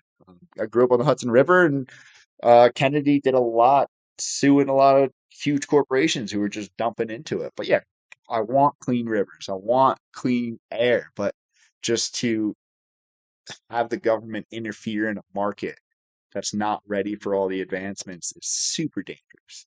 I mean, and they're starting to walk a lot of it back. Like the EV mandates in New York and California, they're not going to go through. They already got passed. But anyone with 2 cents who knows anything about energy knows that you're going to crash the grid of a grid that already can't handle air conditioning demand in the summer. Now, New York and California, mostly California, will tell you to turn off your ACs when everyone's getting home from work. Well, guess what everyone's going to do when they get home from work if you have an EV mandate? They're going to plug into the grid and collapse it, which is a real threat. And then you bring that up to someone, they're just like, oh no, we'll like advance it. Like we'll come up with technology that will make the grid be able to withstand that. It's like what? You're shutting down. Valley's got it, man. You're shutting. Fast and things. Yeah, like there's no consequences to any policy ever. It's like there's just that mindset out there. Do you think that there will be retribution for the people who did, legit treasonous things historically? I don't. Really? I don't think Trump has the time to do it. I think with his agenda is, I think as much as people would like to see it, I don't think he'll go after the Bidens. I think he'll just move forward with his policy. Yeah. What are your thoughts? I don't know. I could see it either way. I think that enough people have seen enough about what happened with Diddy and Epstein and fucking Russiagate and how they straight up framed him, like, and January 6th, like, just it's gotten so blatant, the pandemic. Like, I could go on and on, where just like I think that the will of the people is there, that like people need to be held accountable for this shit. If the people or culture wants it, it'll happen. Yeah. I thought Trump got shook pretty bad, and rightfully so. Yeah. His ear got shot. And he wasn't really calling the people out the way I expected him to. Yeah. You're saying like about like what the fuck happened? Yeah. Yeah. Like he was a little quiet. He was like, the Secret Service did a great job. I was like, they missed a guy climb onto a roof with a gun from 300 yards away or whatever it was. Like, that's not a good job. That's their only job. But since then, he's been a little bit more bullish. So I think he might be like, hey, I'm creeping towards my 80s. I've lived this life. I want this legacy. And I got nothing to lose at this point other than my life. But, man, anyway, take one for the team, Trump. Did he appoint Kash Patel, or is that just a rumor, FBI director? That's a rumor. Okay. he did appoint to Matt Gaetz. Yeah, AG. And then Rubio, Secretary of State. Yeah, not stoked about that. Yeah, I can't remember the Department of Defense name. He's the Hogseth or something. Yeah. I was watching an interview with him and Sean Ryan recently. It's great. I like him a lot. Yeah. So Afghanistan is currently reservist in the National Guard. But it sounds like that really shook up the Pentagon. They're done. Paul, see his DNI, dude. It's so good. Yeah. Do you anticipate the culture waking up?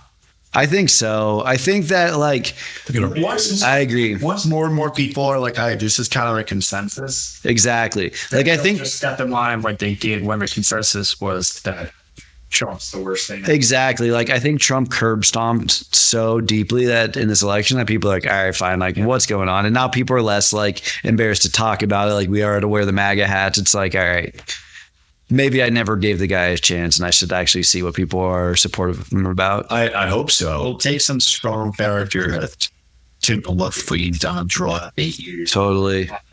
Yeah. Because his agenda and the people he's appointing, I mean, they're all young. They're all already active in politics for decades. I mean, like J.D. Vance, Vivek, these guys haven't gone anywhere. And Elon's been for a long time. So it's more so than ever, I think the rights, I mean, they're more empowered than I think they had. And he got in youth. He did. That was crazy.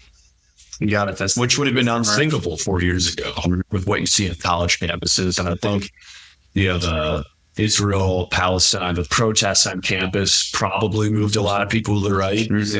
They're probably tired of seeing that on their campuses. But I mean, I don't think there's ever been a time in our lifetimes when the Republican base is this strong. Populism, the MAGA movement.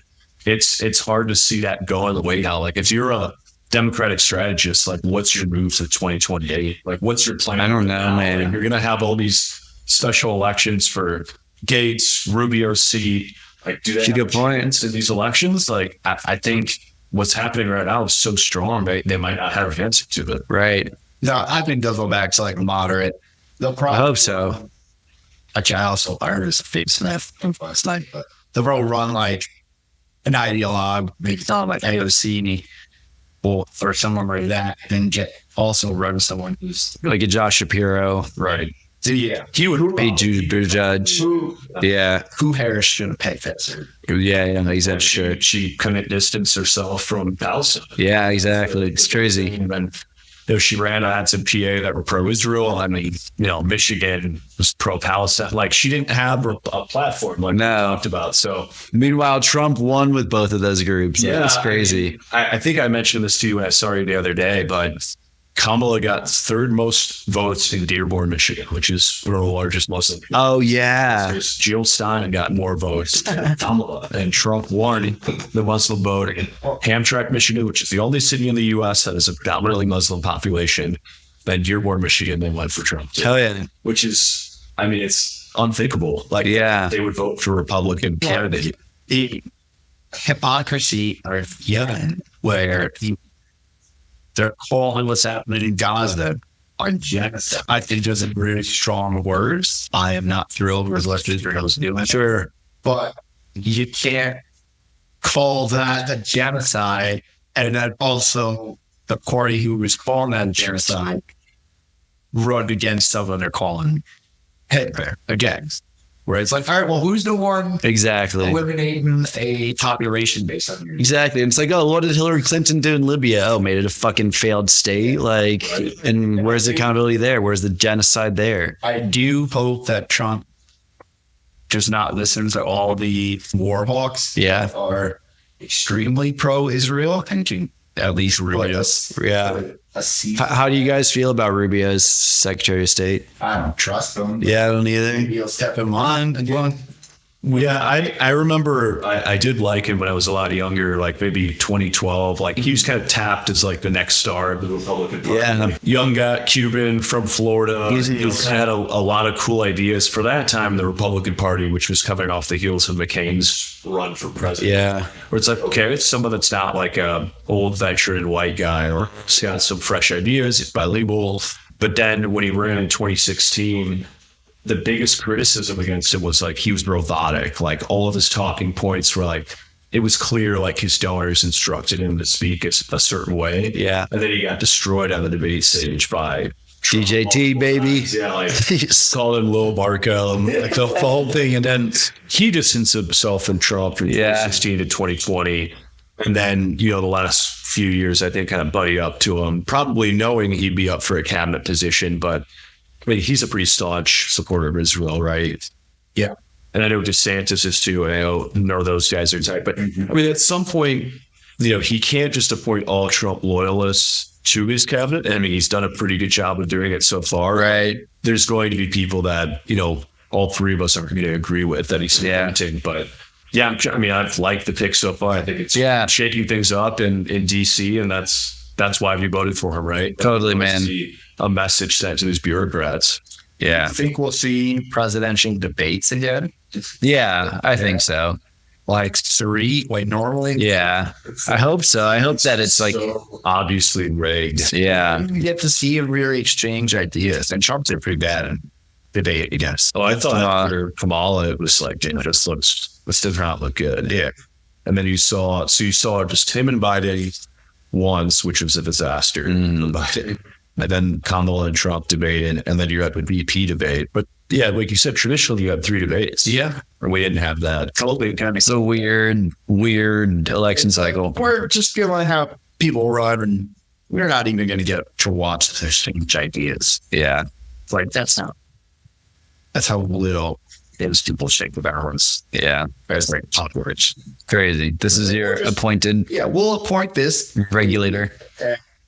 She's not going to even run against another Democrat in democracy. And then All in the name of saving democracy. democracy. And I So already don't- believe in democracy. We're gonna break that highest glass ceiling. We've been unburdened. Yeah, But yeah, I mean, I don't know. It's hard not to be optimistic. Just, I want to see what Musk is going to do, because he cleared out like 70% on Twitter, but next or whatever it's called. yeah. There's so much meat on the bones, or fat on the bones, tumors on the muscles that just have to get hot. I mean, I want to see the Department of Education gone. Done. See See ya. gone. Federal Reserve gone. That's not going to happen. He said the Department of Education he was cutting, right? I think he did. so. Yeah, He did. He said he wants to reallocate that funding. that's huge. Yeah, what's the logic amazing. when we spend more than almost any other country on education? Or as our spending goes up, our grades go down. Well, it's because it makes the state governments dependent on the federal money, right? So they just have to abide by whatever curriculum and weird shit the federal government says you got to teach your kids. Or they have to dive into that honeypot every time to get that funding. Exactly. Yeah, or you bring it back to capitalism. And Well, you should at least have school choice for are sure. competing price-wise and education-wise to give you the best service. They probably would have so many good school options that you would have trouble deciding. Like, who would have thought being pro-school choice was like a right-wing idea? Crazy. Like, doesn't that seem like everyone should be for that? It's like, I want the best education for my children, the best educators possible. Yeah. And those schools should compete in a capitalist society to attract students to go to their school because they have the best educators, they have a great curriculum, they have great athletic programs. But is it because the left just wants to keep funneling money into public schools and just fatten up this bureaucracy? That is, I think that's exactly it. it must be. And it's a big arm of the propaganda campaign.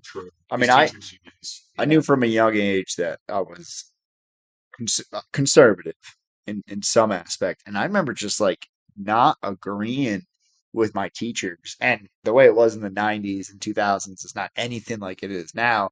But even when I was in college, I remember being like, I don't see the world the way these people do. And like, I was getting poor grades on like opinion papers and stuff like that because the teacher wouldn't agree with me. And I was like, it's just pure propaganda from age 5 till you graduate college in the education system, media, and Hollywood. All these 3 branches of propaganda are just forcing this dogma down everyone's throat. And then fast forward to today, the dogma propaganda is so strong. If you dare question it, they'll call you the worst names in the book. I mean, calling someone a Hitler supporter for voting for one of the two major parties, it's disgusting. It's disgusting rhetoric, and it's dangerous. Because, like I said before, if he's really Hitler, then that means it's fine to put a bullet through his head, right?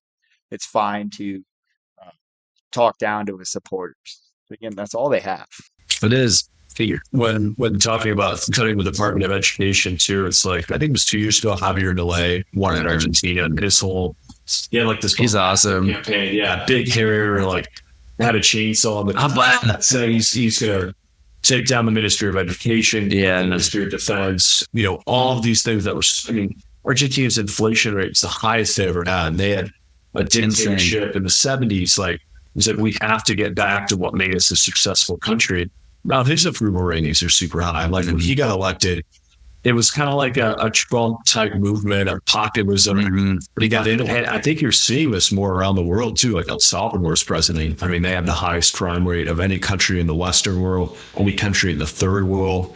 They totally cleaned that up. And like, while it's controversial that they locked out, criminals, it's what fixed their country too. So I think it's a net positive for our society if we do cut these bloated bureaucracies. Yeah. It's been a long time coming for us to do this. And Vivek and Elon in charge of this, what is it, Department of Government? Efficiency. Doge. Yeah, I knew it was Doge, but I guess it's so funny. But I know it's a good thing, because when I see Elizabeth Warren, Jar, like all of these like swamp creatures coming out against it, saying like, we don't need them, because they know their ass is on the line. Yeah, like all these people that they have under them, they're probably gonna get cut. Right? U.S. Yes, they have 600,000 employees. Why? Why that? And terrible service. Terrible service. Yeah, like go to the DMV and you don't. I mean, this is just pure economics. When you don't have an incentive to give a good product, where I have to go to the DMV to register my vehicle or get a license. But in the free market, if that place is giving me a bad service, I go to their competition. They have a profit incentive. And like you were talking about with, these countries embracing capitalist ideas and cutting down bureaucracies, we've seen the opposite, right? Like, everyone's aware of Venezuela. I mean, that's not real socialism. Air quotes again. When has it ever worked? Right, exactly. The only time it's remotely worked is the Nordic countries, which have freer markets than we have here. Yeah, but they have lower corporate tax rates. Like, they have a freer economy than we have here. So it's like, let's break some of those policies out. I mean, I'm not a big welfare state guy, but I would donate to causes, and I wish everything was voluntary. But, if you free up the markets where we have more money to give to these social safety nets, you're going to see a benefit to those. I mean, again, I'll always believe that the market will always provide the best services. But yeah, I mean, the only way to become wealthy is to really cut down the government and their spending, their regulation, bureaucracy. I mean, the federal government now is the country's largest employer. The federal government is the largest owner of land. It's the largest organization in the history of the world. It's crazy. Corporation. Yeah. It's a corporation. Like, I watched my friends. This is still a parody of restaurants will out of the open. But what did not go under was all the big corporations, McDonald's, Subway, and Taco Bell, and those ones that were allowed to stay open. We had one sitting there. So my friends own a bar, still open in Beacon, New York. And we didn't give a fuck about the lockdown. So they would just close the doors, close the blinds. Like a speakeasy. And this bartender from across the street, who was like a friend, called the cops on him 3 or 4 times. And it's like, because I forgot what the regulations were at first. It was you had to be and then your capacity rating or something. But the fact that she would call the cops was very shaming into people. Yeah. I mean, during that time was terrifying. I truly, you could have convinced people to start rounding up the Well, Minnesota Waltz Institute, we call if one of your neighbors wasn't following the COVID gun. So crazy. No one really talked about that during this campaign. Like they talked about a little bit of stolen valor and how people carrying weapons for whatever the quote is. But I mean, I do feel like Palmer's here was a lot more lax than a lot of. Yeah, he was.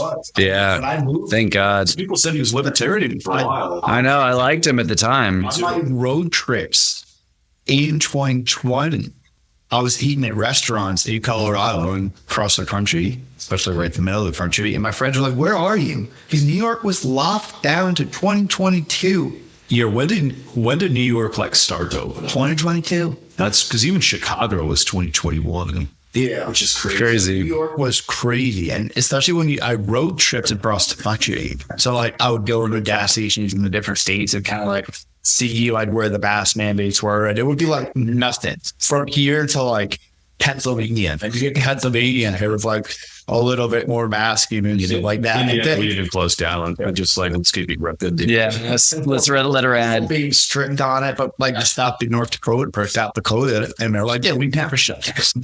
Yeah, there's no need to, and there never was. There's no evidence. No, that was so stupid. Closed. Back to Trump. If he gets that rat face, yeah, for some of the things he did during the AIDS pandemic and what he done during the COVID pandemic, I mean, there's more and more and more dirt coming around Fauci. Yeah, where is he big?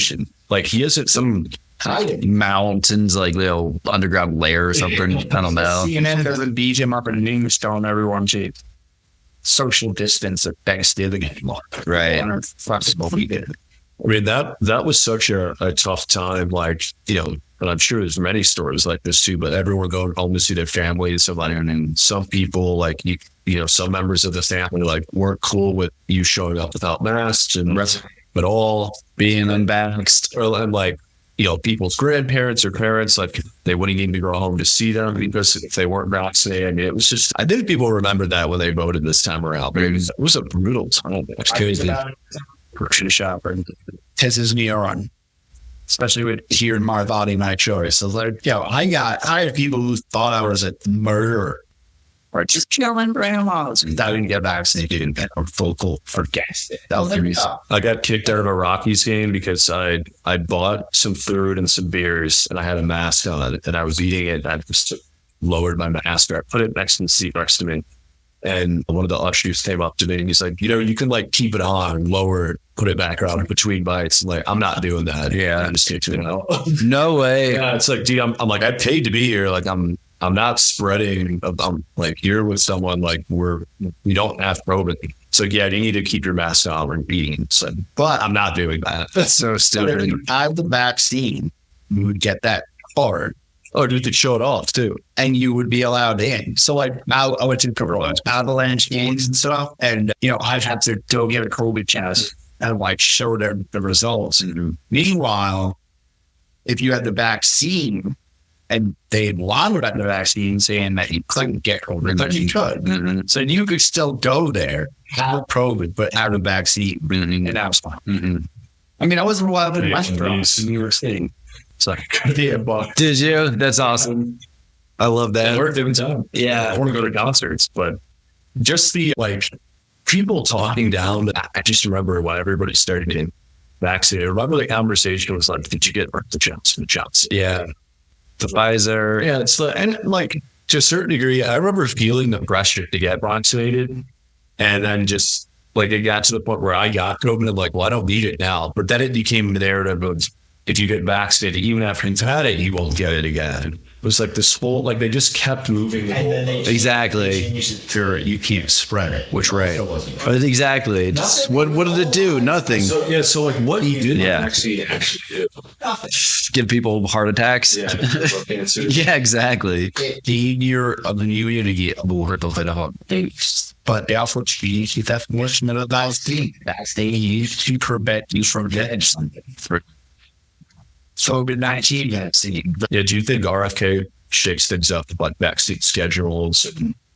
I think so. I mean, that's a long time. Yeah. Like, why are they just getting vaccinated for like happy. It's crazy. And like 40 in a day and shit's crazy. Imagine what that. I mean, we after probably Not 40, but a lot. So what's the immune system? Yeah. Like at that age. Why do you think everyone's getting all these autoimmune diseases that never used to happen? Yeah. Right. It's crazy. Well, it's that. It's a bunch of And things. what we put on our wheat. Yeah, exactly. For sure. For sure. Pesticide. But it's just like we're into this like constant toxic soup from cradle to grave. When you hire what big chefs farmers,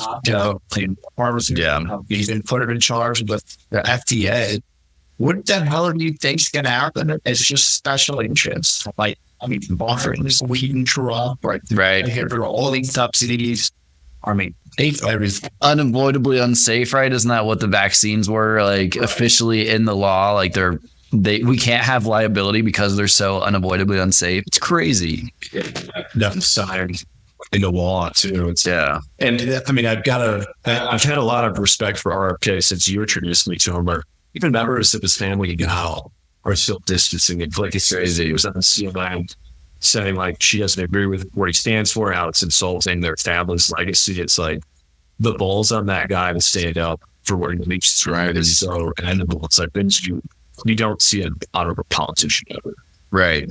What and like screw her. It's like what don't you believe in? Make America healthy again? Like sure you don't believe that it's vaccines or whatever he's saying that the causes, but how can you disagree with the end goal of making Americans healthy again? Like it's crazy. Although it was a huge moment when he endorsed Trump. Huge. It's like over the Libertarian Party was even talking briefly about making him the candidate. And it kind of like, I remember it's led the party a little bit. And they ended up knowing what was it, Chase Oliver? Yeah, he was a weirdo for sure. God, he complied with all the mandates for the pandemic. Right. I mean, he did not know what trading. He's like the old Libertarian Party.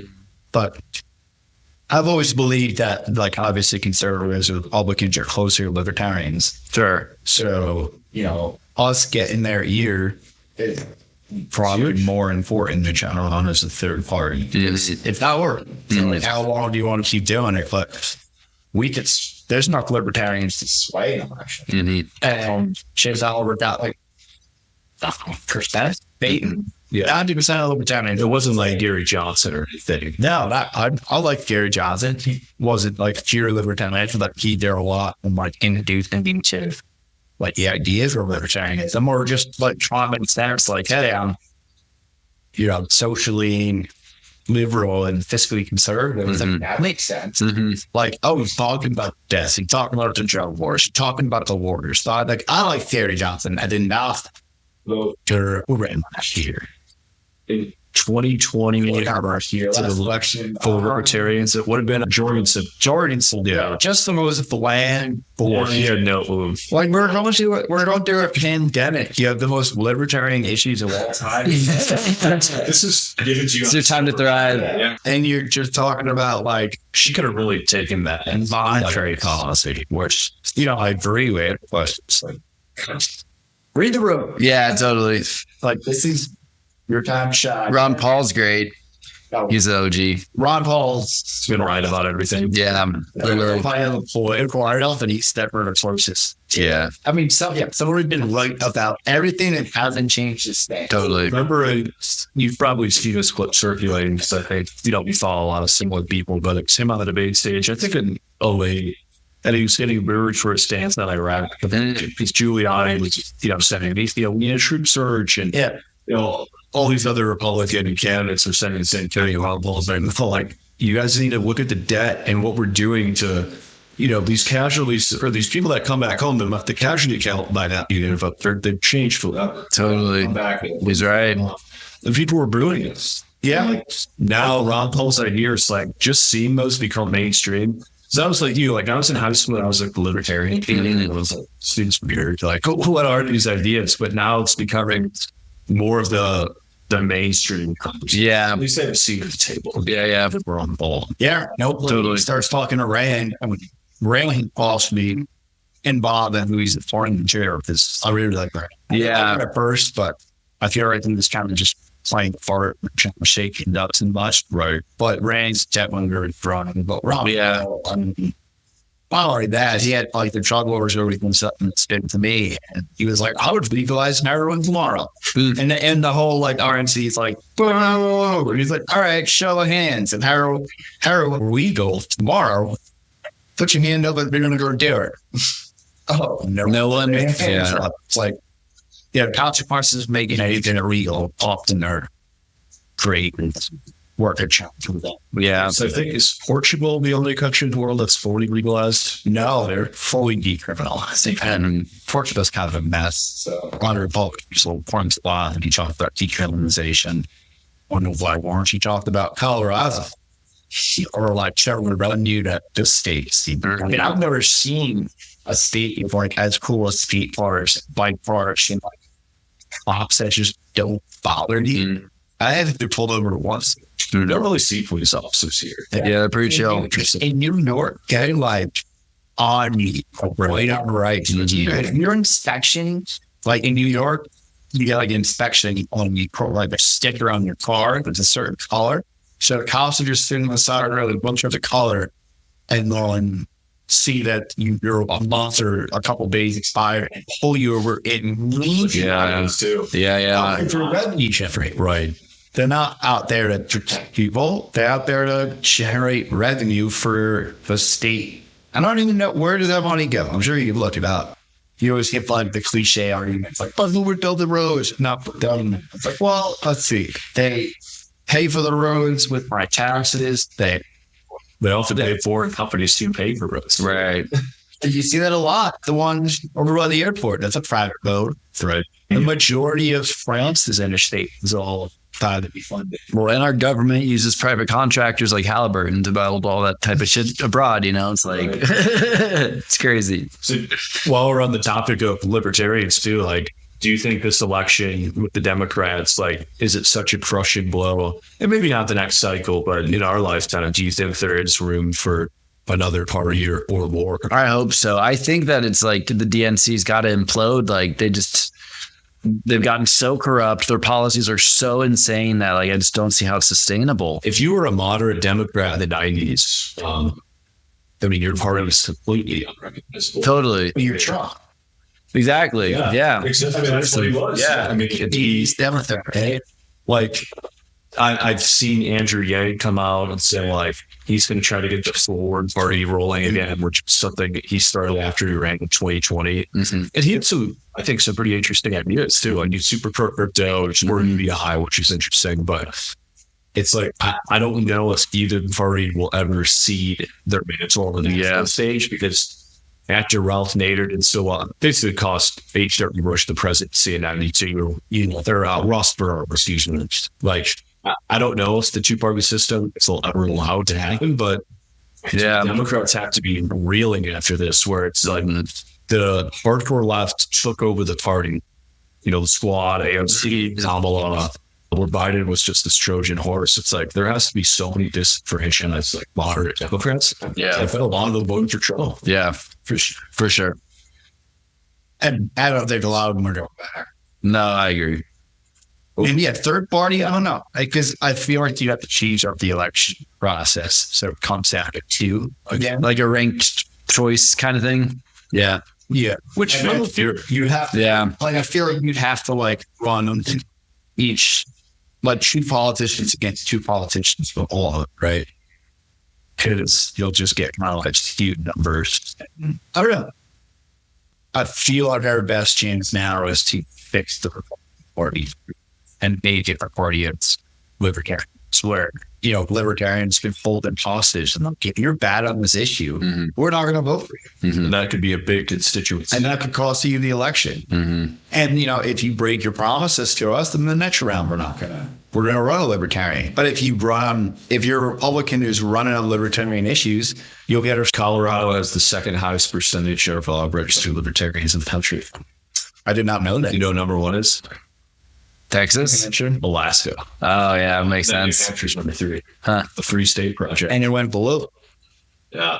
Yeah, but Trump did pretty good. He did do well in New Hampshire. Yeah. I just you would know a lot more than I would, but I just feel like the East Coast, there's still like a lot of those old school Democrats there, especially in New Hampshire today.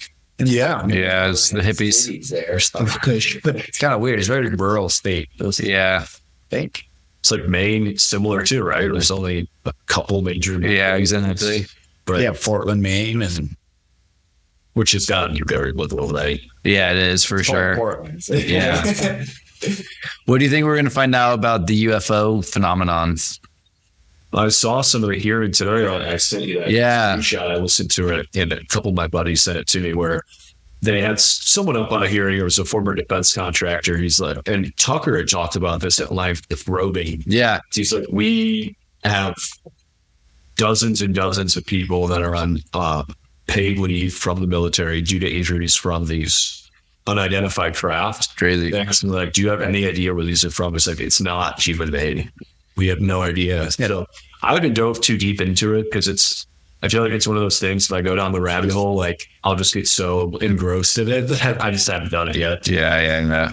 software. Tracker goes through some weird rabbit hole. Love spiritual Which I stuff. like that. Yeah. You see, he made his own Zen. Yeah. I love that. Yeah. Have you tried it? I've never talked to it again. Oh, okay.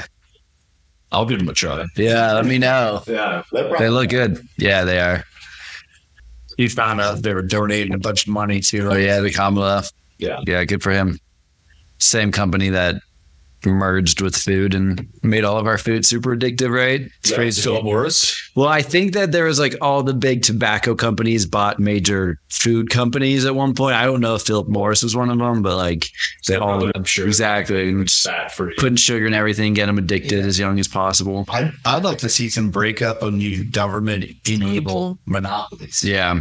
which a lot of people don't agree with me, but the only monopolies allowed are government enabled. The market's not going to allow or a monopoly takes place unless they're providing the best service or product at the best price. But when you see that there's like 5 corporations that own everything, Yeah. all invest not, but it's per needs and like that. Like, It's crazy. That's Mondelez, Monsanto. Yeah. All, like you said, it's like these 5 giant. The asset management firms. Yeah. BlackRock, State Street. broke down into their food. It's like Frito-Lay. Exactly. Kellogg's. Yeah. Toast. Yeah. That is Frito-Lay. Okay. It's like Token Wise or whatever. But I did some work at the Pepsi headquarters and kick you up that you didn't have Pepsi products. So if you brought like an RC or a Coke product, they're telling you to take the label. Yeah. And they give you like 40 more in it, so they remove you from the site. It's just kind of wild. That's so hilarious. The same thing happened to kind of the beer market. He reached out like some Right. most breweries of any country again, and we do because of the mass deregulation of the alcohol industry. But You have two big ones, Anheuser-Busch and Molson Coors. Yeah. So they merged with several companies too. Yeah. and write the regulations that really only the big mega corporations can, afford to meet. I mean, same with the auto industry. It's like Ford, Chevy, Chrysler, the one writing like the safety regulations that everyone was held to because it starts to eliminate the competition. Mm-hmm. It only helps the base conglomerates. Yep. That's interesting when you'll watch like any football game, which is obviously a big time slot for advertisers. It's always pharmaceutical ads, fast food, and gambling. Yeah. That's like all it is. It's like, or political ads, which is now stopped actually, but it's like, this is what everyone's being fed. It's like these gambling corporations that are owned by some other multinational corporation. They sure up to date on their boosters. Like, it's like, what you've been doing? Like, this is just getting done. Yeah, I don't To normal people. I don't think I've even gotten flu shot since I was like in middle school. And I don't get the flu that often. It's kind of wild. But you do wonder like how all that stuff, like what effect that's gonna have. I mean, I was on Ritalin when I was a kid too, because I have ADHD, but at the same time I was like a young, energetic boy who didn't fit into the mold of public education. It's like, what kind of impact did taking amphetamine have on me when I was 10 years old. 10 years old, sitting there with these fluorescent lights for 8 hours a day with like a recess break. It's like, Yeah, no shit, you're antsy. yeah, it's like you look back and it's like, man, you couldn't do that now. Yeah. You have to take breaks and like walk outside and work out. Like, it's like, I could never do that again. Yeah. So, you know, it's interesting to think about what, Yeah, it is what interesting. can RFK do to shake things up with this food? Like, what kind of roadblocks will he have? And like, what do you think he can achieve? Is whatever. Yeah, I think definitely getting the toxins out. Like, I think that's the easiest, right? Like, get the fluoride out of the water. Like, that's so insane. Like, get glyphosate out of pesticides. Why do we do that with fluoride? Last year is that same spirit plastic. Right. No, there is no overyear. He does it swinging the water. It's was calcified or destyrated, like Yeah, exactly. Yeah, so nervous toxin. Makes you a little more complacent. Yeah. Like they used to drug up the Jewish people in the concentration camps with fluid. Wow. so it would like lower testosterone levels. Yeah, exactly. Makes you dumber, like lowers IQ for sure. Makes you less Yeah. willing to like fight. Yeah. Complacent. That's it. Yeah. To make him docile. Crazy. So yeah, I mean that's an easy thing. He's already said is going to happen. You know, glyphosate out of pesticides for sure. All this fucking toxic food coloring that they ban in other countries, like that stuff's so easy. Yeah, exactly. You know, why does it have to be this way? Is it just because of our population so large that these preservatives they put in food just it's better for a large population because you can produce more? But it's also lobby. Like, Yeah. we use a lot of like high fructose corn syrup because we put tariffs on certain things. From Cuba, probably. Cuba, Dominican Republic, Jamaica, citrus, which is not really a big tariff person. Now, I understand sometimes they use it defensively because other countries do it instead of us. But yeah, that's why we have all the corn syrup to subsidize the farmers and to see imports at minimum. But it turns out sugarcane is healthier for you than ultra processed. Yeah. But I think there's also just like more nefarious elements to it too, where it's just they just want us slow and stupid and distracted, you know, so it's easier to We're fat herd along like sheep. Yeah. As a country. We're talking about the EPA a lot. As soon as the government got onto controlling what was healthy, created a phone period, which a lot of crazy. scientists were against it at that point. Obesity skyrocketed. Yeah. Ever since All that- carbs at the bottom. It's So like crazy. Anything the government funds is going to be destroyed. Mhm. It's going to be worse. Education, Childhood obesity rates, I think, at 50% now. I mean, that was unthinkable even 20 years It's ago. insane. obesity. Not only is it like little chub, like Right. morbidly obese. You see it everywhere. Everywhere. It sucks. Like, you don't live like that. No. I mean, I'm in my 30s and my bones are achy. And, you know, it's like I mentioned before, I take out very seriously. Like, I'm and what birds, 70 pounds of just fat on me and like not being active. Yeah. It's shock. I mean, Well, and the society kind of promotes that too. It's like, you know, if it's something quick like Ozempic, that's like the Yeah. solution offer to people. It's crazy. Taking walks, being outside, like, going on hikes. Like those things are like negated for, video games, Netflix, and there's nothing wrong with those things too, but it's like if that's like the bedrock of your society's encouraging people to stay inside, like you're not going to get good health. No. we're not teaching people, like, if you think about, like, our maintenance plan, like, you do, like, a maintenance plan that's producing something. You do preventative maintenance before things break. Right. Totally. That's the big problem with the healthcare system. That's how you need, and that's the life choices you make for being active. Or what you do is you wait till something breaks and then put band-aids or temporary fixes on, which is what our pharmaceutical industry is. They're not after a healthy population. No. It's not marketing. Yeah, it's like you hit retirement, you're on, statin for cholesterol, or you're on something to help you sleep, you're on, it's like countless drugs. It's like, it doesn't have to be this way. No. I feel like boomers, especially, they were just so great at trusting like giant corporations. Yeah. Cruising. And I think, with our generation and Gen Z, especially too, like everyone's kind of waking up to what's going on in these giant companies. Yeah. It's awesome. Me too. The podcast to bring in the younger audience and, some young people are not stupid. No, exactly. You're getting lied to and you realize it. Like you want to push against it. As you don't want people to push too far against it and though you might a radical right-wing ideology, fascism. I mean, I'm someone who would argue fascism is a form of left and they'll do the umbrella of socialism because it is. But you don't want it to like swing the other way. Yeah. Like the authoritarian nationalist type. But I agree with you, like in the young people, and I think why so many of them went to Trump, it's like you have, like, yes, young people are obviously more impressionable, but they also are, able to sense truth. And like now they have these other alternative media platforms to find it. Exactly. So they have the opportunity to kind of escape the indoctrination altogether. The internet is one of the most important inventions that we thought. Yeah. It's huge. It's cool.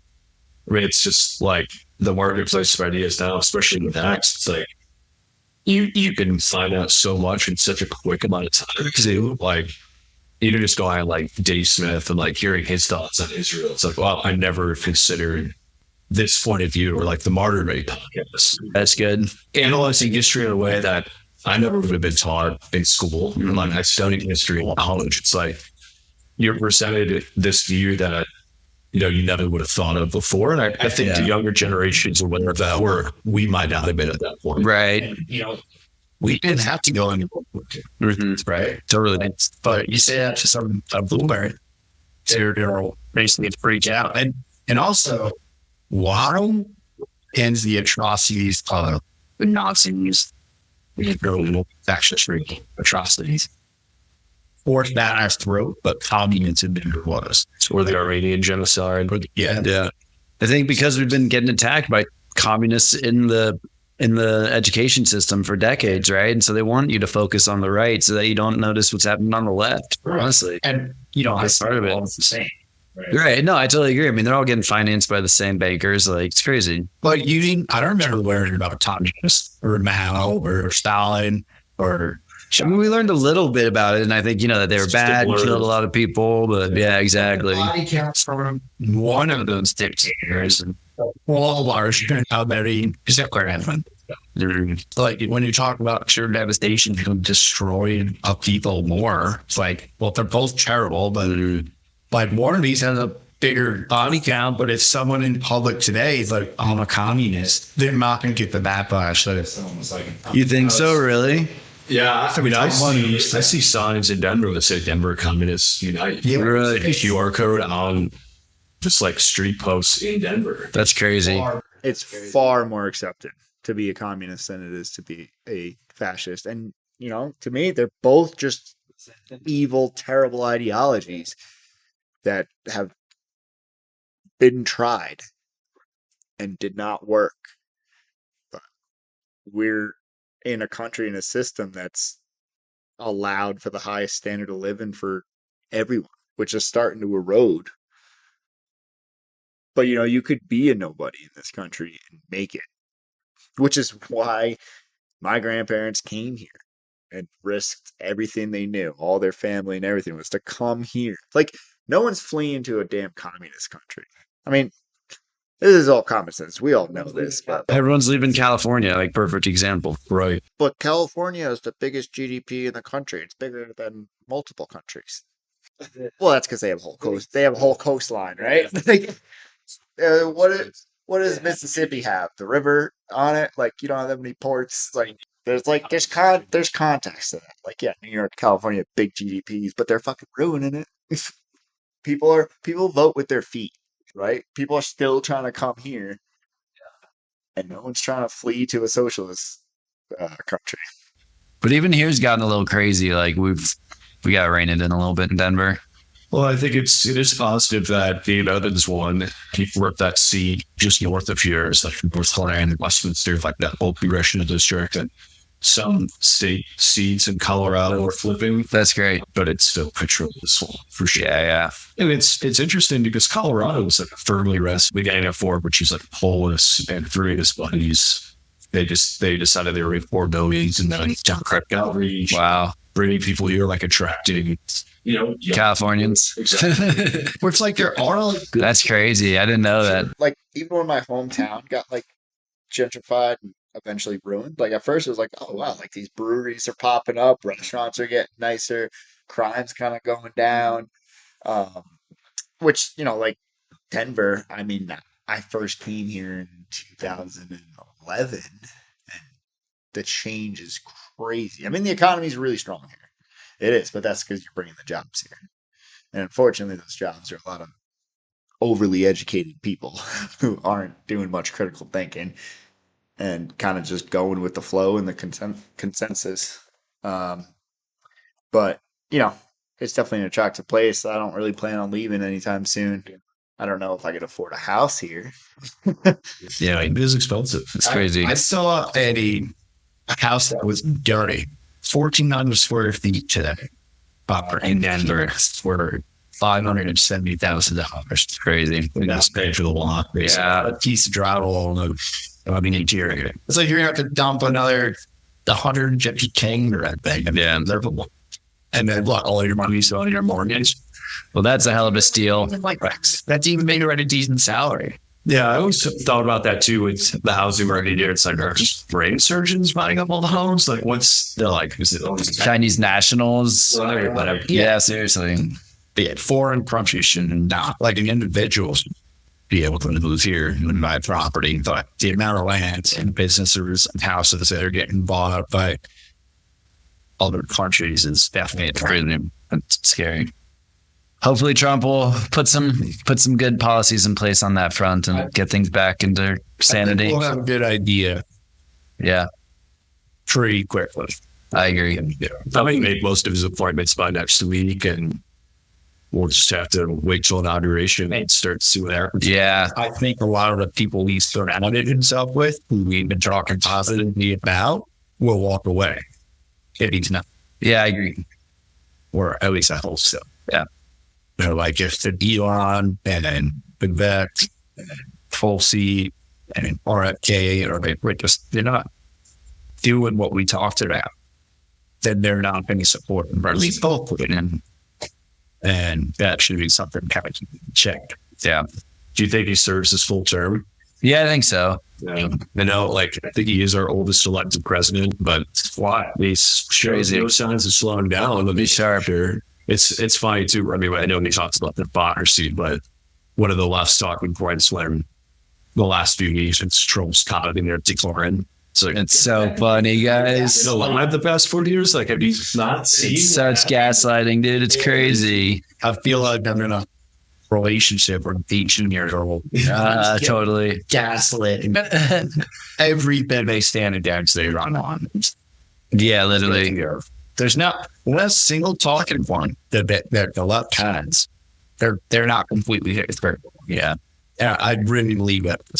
Did you guys see the video of like it was like a dystopian future from because we voted in Trump and JD, AI video? It's like exactly Bugs in office. Dictator bands took over. for 40 We years. didn't think things would be bad. 4 years later, we're like, they can't. Did you see this? It's so insane. You're like, this must be satire, right? Like, I thought it was, but it wasn't. Yeah. Just a good microcosm of the entire campaign. yeah, exactly. DNC in general. The wheels have come off, dude, for sure. It's almost, at least for me, it's hard to believe like we're at this point now with like Elon backing Trump and like facts being back and receive a very kind of a product or one Tulsi. Yeah, Like this crazy. all-star cast, like just getting the things that they want. It's like, I was so black-pilled for so long. It's all right after COVID. And now all these things are coming to fruition because people have spoken, but it's almost hard to believe. Yeah. What is black pilled? I've heard that term before. Just like a doomer. Yeah, sure. So like there's like, being white pilled is like seeing things in a positive light, but black pilled is like, Kamala's going to win. Like, she's going to Sure. up like conservatives. Like, just being out of what they know about work. Yeah. It's essentially what it is. That's funny. Michael Malice? He does a good explanation of white pill, black pill, Yeah. red pill, blue pill, and there's a gold pill too. But we want to be white pilled. What's what's the point in just being completely pessimistic about everything? You got to have some faith in humanity, right? Or what's the point of even doing this, right? So try to be optimistic. I was not optimistic heading into this election. I was prepared to for civil unrest. Yeah, we had talked about that too. I was thinking, if we need to run them out, yeah, I mean, it was to the point where it's like, I don't know what can happen. I mean, 2020 is pretty crazy. And then, with this, I'm like, damn, I had a point where I didn't think there would be an election. Like, I think Me too. such a size that there was, whether it was war with Iran or, we went into Israel or whatever. Like, I thought or another pandemic. Like, I thought something big enough could happen where, like, we wouldn't have an election. Yeah. Because I thought to myself, there wasn't anything in the play. Like, there was something else in the playbook that they had, shown us. Yeah. Right. Which isn't a super glad for where I'm looking at things, but I was right there with you. I really was. I had such little hope, but a lot of it's just who he surrounded himself with. Before that, I did think he was the best president we had since Kennedy, but at the same time, I had my gripes with him, which I still kind of stand on. We'll see. I'm optimistic. Hopefully it's a culture shift, right? Because if the culture wants something, it'll change. So it's the way people think, it's the way we interact with people. Probably shouldn't be bullying people who are indoctrinated, but try to explain to them that there's better ways. But some people deserve to be bullied. At the end of the day, Some people were just so arrogant and just ignorant about all of it. bad ideas is there to be. Yeah. There should be a market. Yeah, exactly. that was like my biggest gripe with like censorship. It's like, Yeah. let the people decide what's a good versus a bad idea, and like it'll sort itself out. Totally. The reason it was the First Amendment, like, give me a break. There's what's happened with the internet and podcasts. You have a plethora of options of where to get news, new information from, where the best quality is winning. Exactly. Like even the gate around Roby is like It's crazy. like what has he ever done to anybody other than exactly. on the show that you don't agree with? So you're upset about Right. or that, and then you're a Rogan brother. Now, he's one of the most energy-eating podcasts in the world. Yeah. Probably the largest. You can have anyone on that he wants to. Like, There's something to that, not controlled by anyone. He puts Spotify in their place. mhm. Never read Yarmouth. Yeah. I'm taking my stuff off Spotify. Okay. Neil Young, who? Skinner was right out there. So what was like, if you guys could describe like one word or feeling, like when you saw the election results, what were you, what was like the feeling and like a word that you saw? Like for me, I would say patriotic. Like Yeah. the first time in a long time. Yeah, I was thrilled. I was there, that it was a landslide. I didn't make stuff that. It was. It's crazy. Obvious by like 9 o'clock. Yeah. Whatever you say. Felt just like destiny, honestly. It's just like, boom, this is time. People are behind them. That's also what kind of is making me more optimistic that much of the country. Right. Yeah. But at the same time, if we're not being towards I've been guessing you would have lost. Yeah, but I think this time that they just knew how to watch out for it better. The people were a lot more aware. We had a free Twitter. If you're watching, like, I do think to your point with apps, like, all day that Tuesday, like, conservative voices were saying, like, stay in line. Yeah. The polls, if you haven't, like, why haven't you yet? And I think it became, like, this cultural movement where, like, all these people were saying, like, hey, even if you didn't vote yet, like, go register to vote. Yeah. And, like, that definitely came in. Yeah. Elon, too. I mean, he might have had the biggest impact. Totally. And Trump, encouraging people to vote early. I think we caught some of the ways that they were trying to cheat because of that. What a shift from 2020, you know, like that had a huge impact. Have you Yeah. heard the rumors of him buying CNN? Yeah, I have heard that. That'd be crazy. Or is it Elon?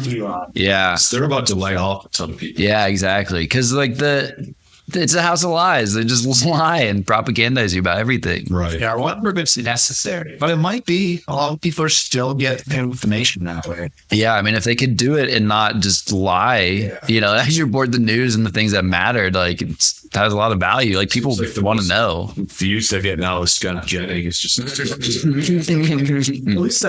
least they're like Trump.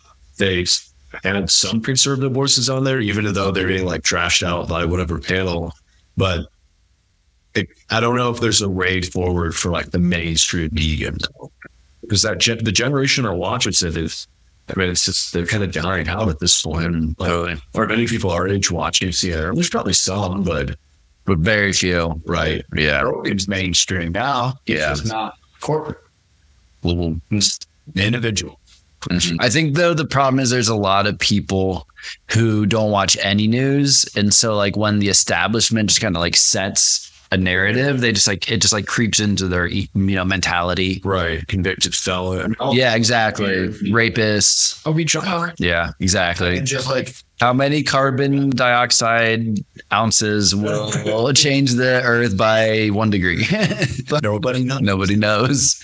Yeah, But you have to have a gas stove. An electric stove. I know that. that was you talking about you watching football this past weekend, and the election came off, and he's like, "Oh, yeah, who'd you vote for?" And I was like, "Oh, here we go." And I just voted Trump. And he's like, "Yeah, I voted for Kamala because like he's a convicted felon, and he decided like the worst day in our country's history." And said that he's just an NPC. Exactly. Yeah. It's difficult, like, and honestly, like, like, you still got to be friends with people. Yeah. Sometimes it's like, what are you programmed to? Like, how does this even happen? Is it social media? Is it just like people you're around that are indoctrinating that way? And I'm thankful to have these conversations like this. For a few years ago, it would have felt like almost illegal to do so. Totally. Like, because you don't want people that aren't legal and so forth. Yeah.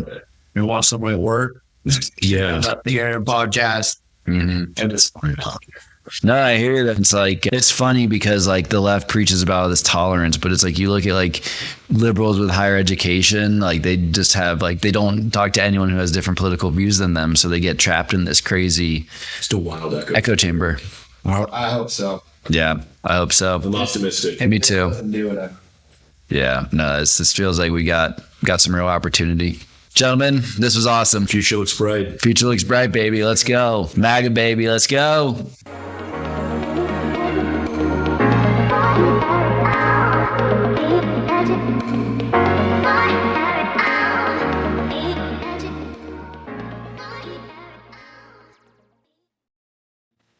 After one of the craziest election cycles in American history, the results are in. Donald John Trump defeated Kamala Harris to become the 47th President of the United States. Trump won 312 electoral college seats compared to 226 for Harris.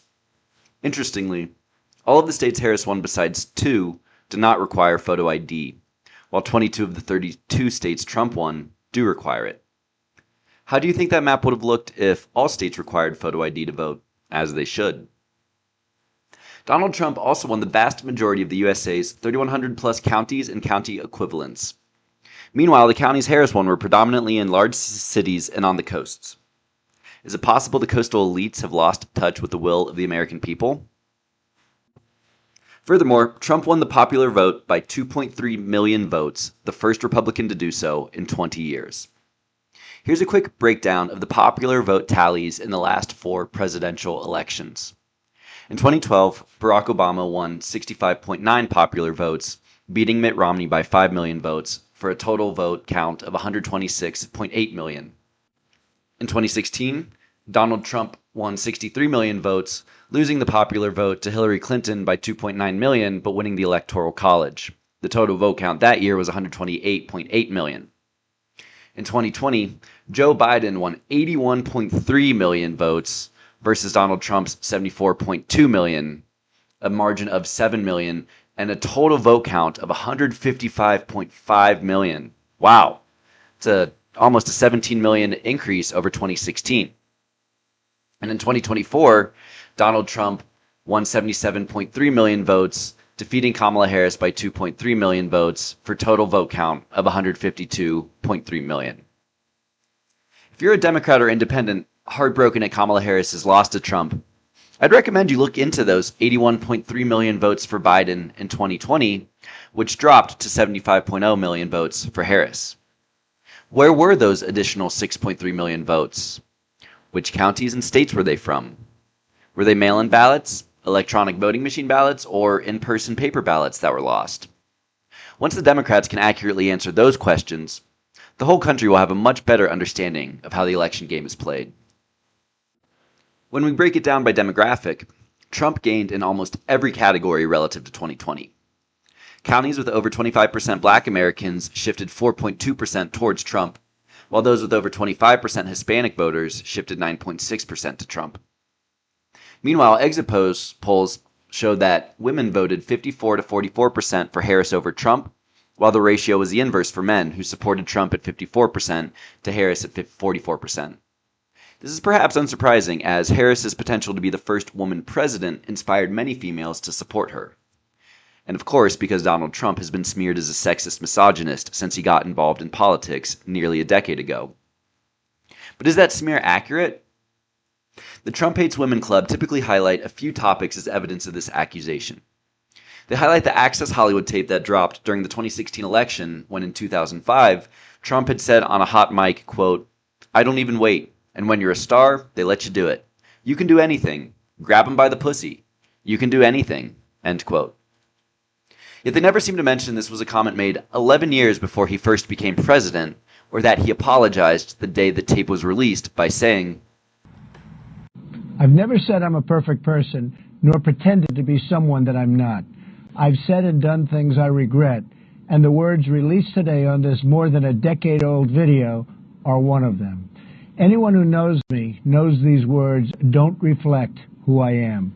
I said it, I was wrong, and I apologize.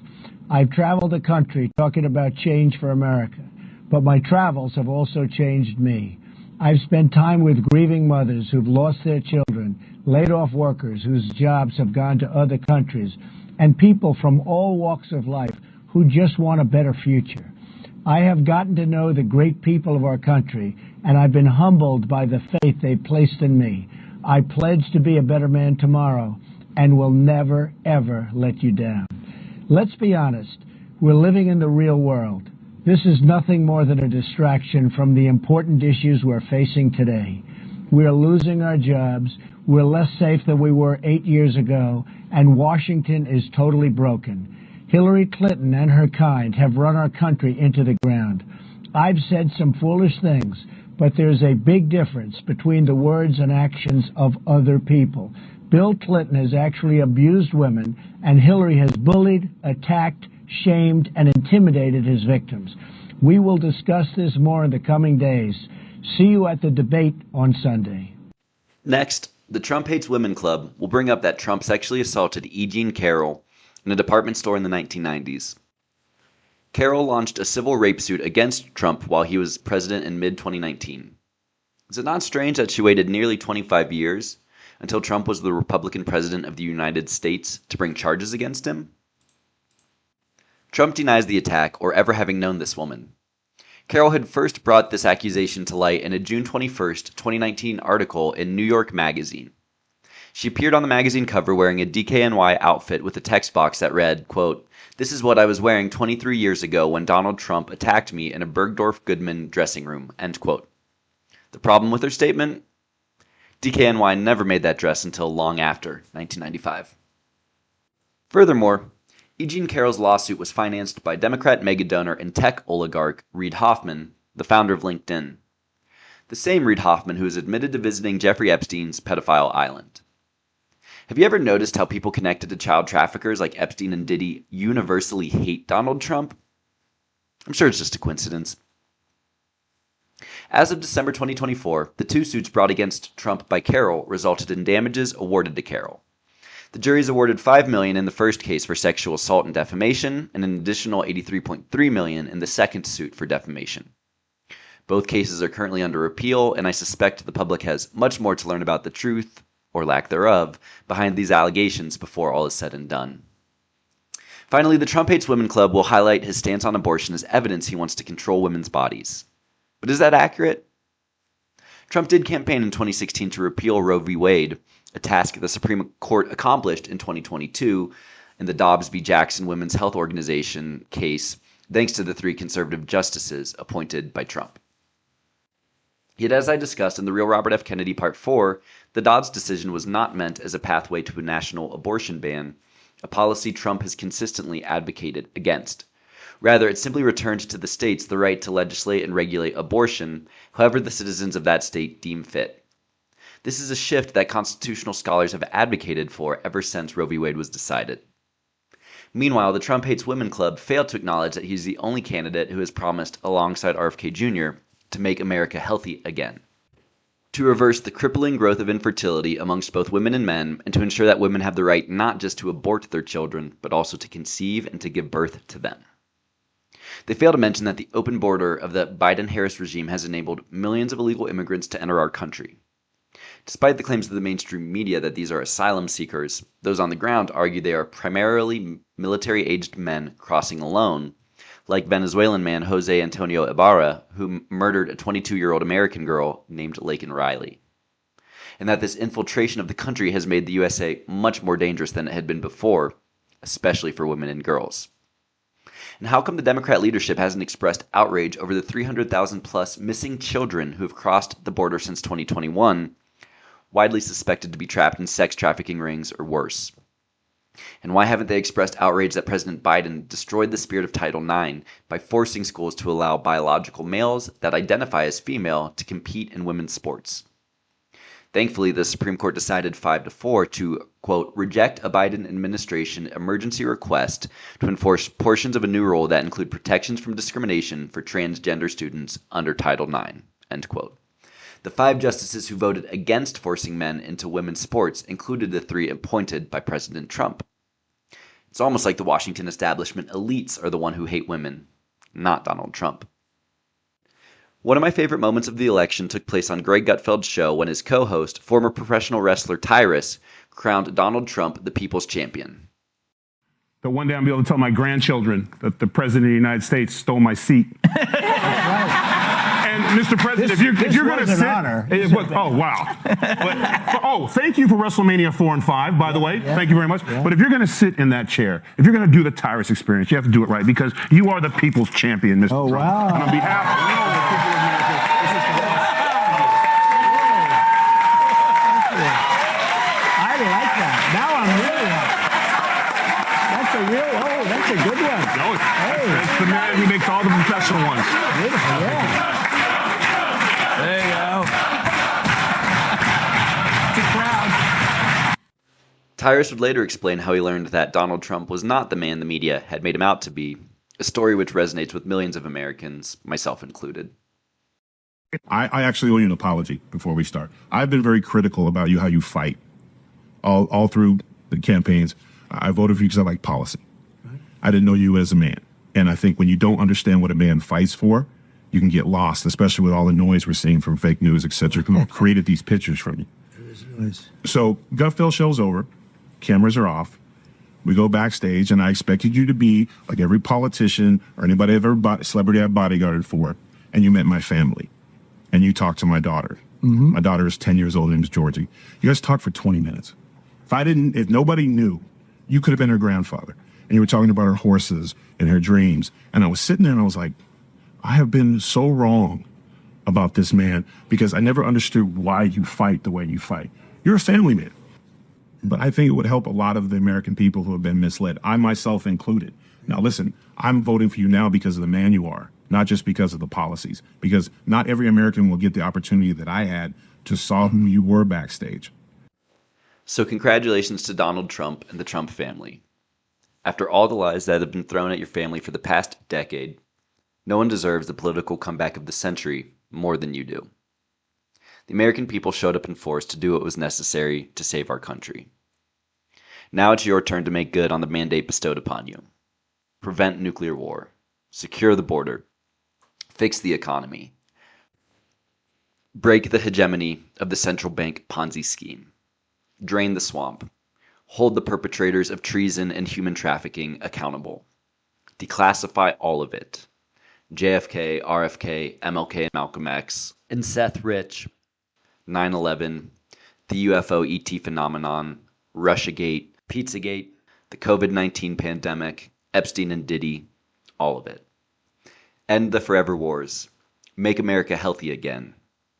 Make America great again. You do that, and I'm confident we'll see the fulfillment of Elon's prophecy. America's just not just going to be great. America is going to reach heights that it has never seen before. The future is going to be amazing!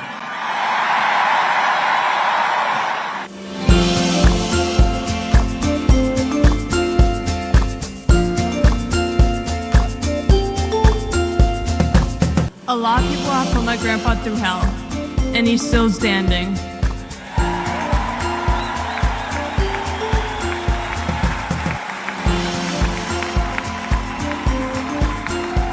Grandpa, you are such an inspiration, and I love you.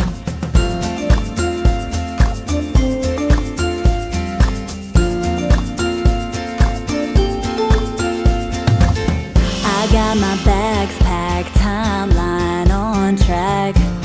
My winter coat stuck in the closet way back. I won't be needing that. I won't be needing that. I'm ready to fly down 65, hit the coastline in the sunshine. I'm going to find my new high, hit the coastline in the sunshine.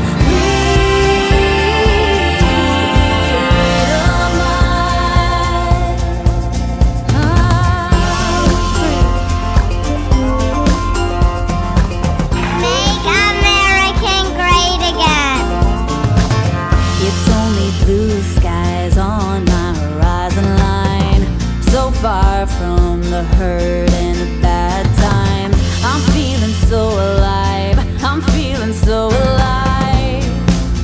Yeah. I'm ready to fly down 65, hit the coastline in the sunshine.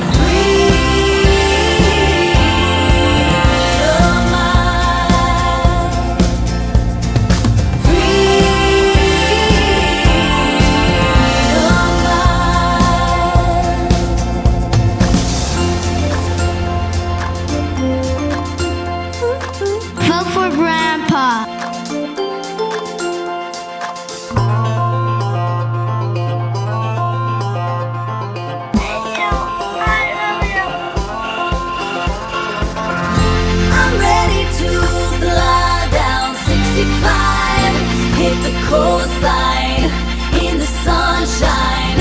I'm going to find my new high. Hit the coastline in the sunshine. I'm ready to fly down 65. Hit the coastline in the sunshine. I'm going to find my new high. Hit the coastline in the sunshine.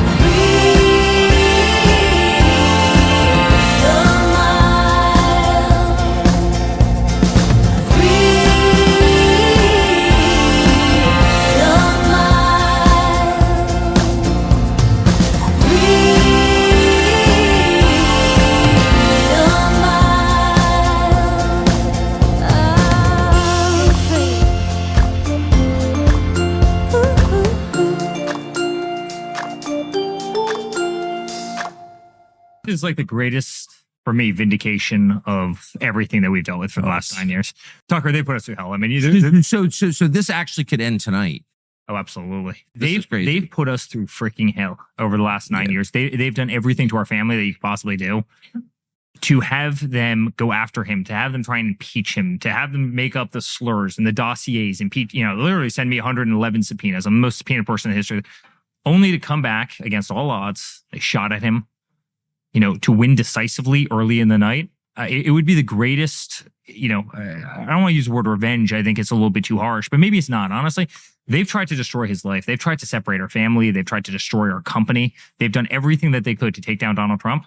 To win early in the night, decisively, it would be the greatest kind of retribution that you could possibly. Well, to go after, you and your brother in the way that they did. I mean, I had a long talk with your dad about that the other night, weirdly. And he's pretty emotionally controlled, but I got to know, I don't think I'm saying anything out of school. He seemed like, just thinking about it, upset him in a real way. That was my read on it. What Adam shifted to Don. Exactly. You colluded with Russia. We're going to throw you in jail for the rest of your life. It's treason.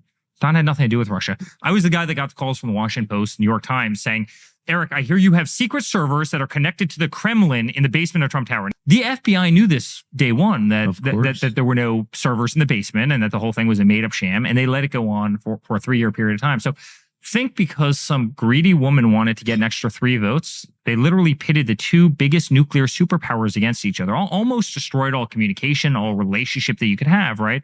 In this kind of phantom made up story, they pitted the largest superpowers against each other so Hillary Clinton could get 20 more votes if people actually believed it. And we're on the brink of nuclear war with Russia right now because of this. It's truly sick. And it's not just, it's not just the Russia hoax. It's the 2 impeachments. It's going after Kavanaugh. It's ripping him off of Facebook. It's ripping him off of Instagram and Twitter, right? It's the 110 subpoenas to me. It's raiding Barron's room, raiding Melania's room, right? Taking him off the ballot in Colorado, taking him off the ballot in Maine, trying to kill him. And despite that, here we are. Here we are on November 5th. It's 10:40. And it looks like in the next 20 minutes, 2 more states that are just critical states could fall. Pennsylvania looks great, all the internal data. I think we're going to win Pennsylvania in a big way. I think we're going to win Wisconsin. I think we're going to win Nevada. And I think we're going to win Arizona.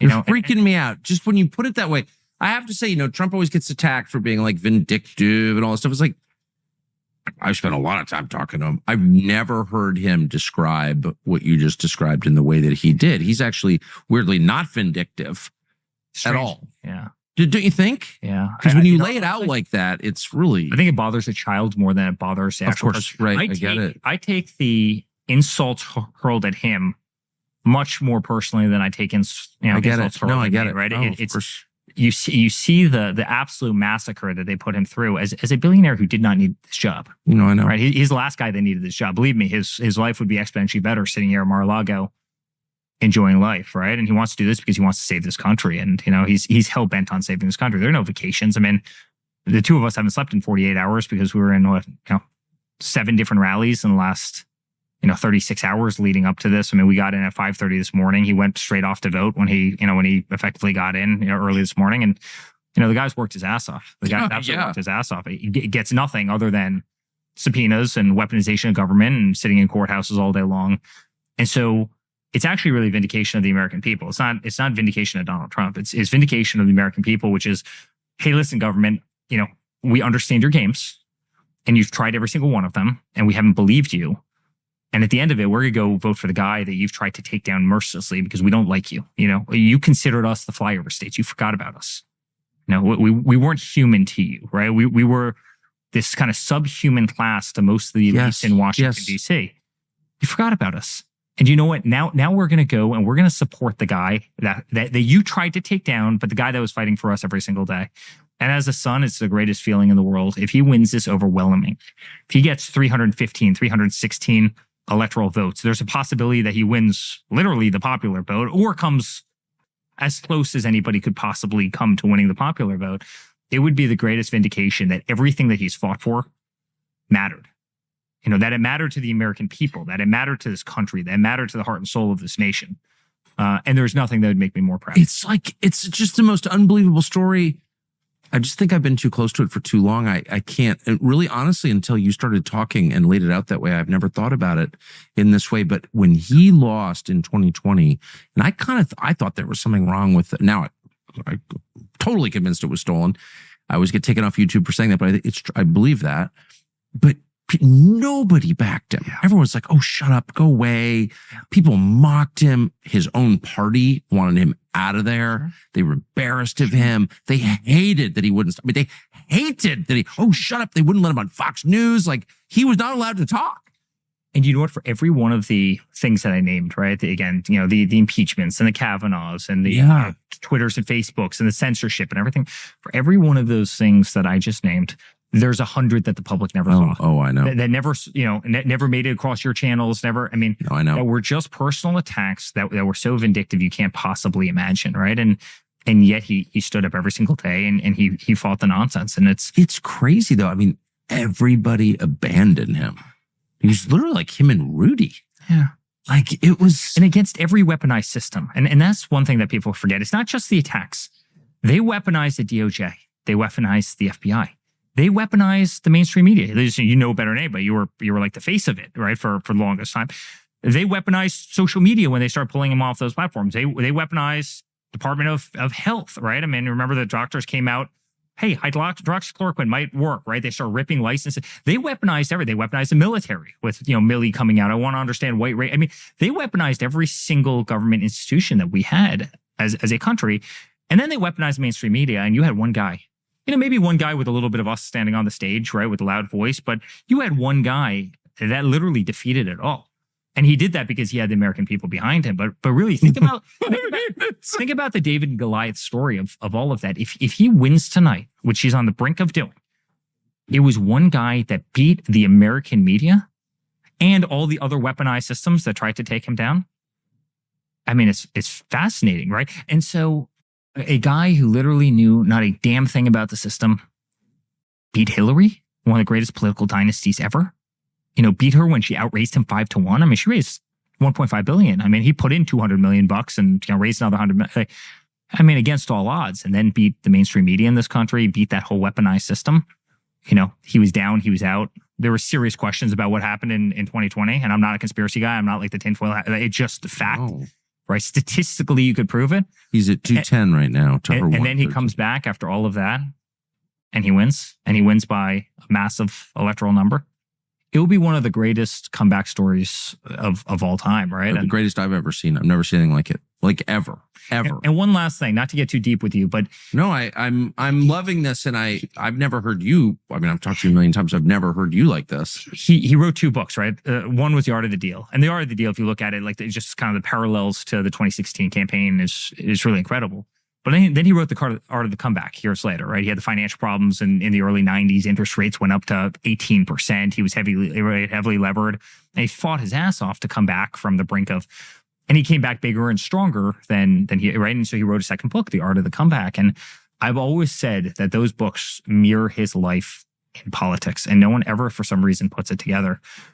If he does what I think he's going to do within the next hour, 2 hours, if CNN decides to drag it out, it's going to be the greatest comeback in American history. It might be the greatest comeback in political history. Down and out with everyone against you, sitting in a freezing cold courtroom with 34 indictments and everything else they tried to do to bury him and bankrupt him and, destroy his family and, split all of us up. And now all of a sudden you're here on the 1 yard line. Tucker, it's awesome. I mean, it's truly a fairy tale story. And it's a story, in fact, I think that if you wrote it down in a novel, people wouldn't believe you. Man, it's not the life you expected, I bet. It's a very different life than we expected. Well, that was amazing. I will not forget this conversation. He did say one last thing. Coming down that escalator, that first day, right? The elevator. He goes, you're going to remember who your friends are, your real friends are.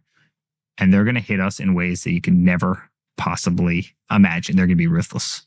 They're going to be ruthless. And he said that day? He said that going down the elevator before we got on the escalator, before he announced, obviously, in 2016.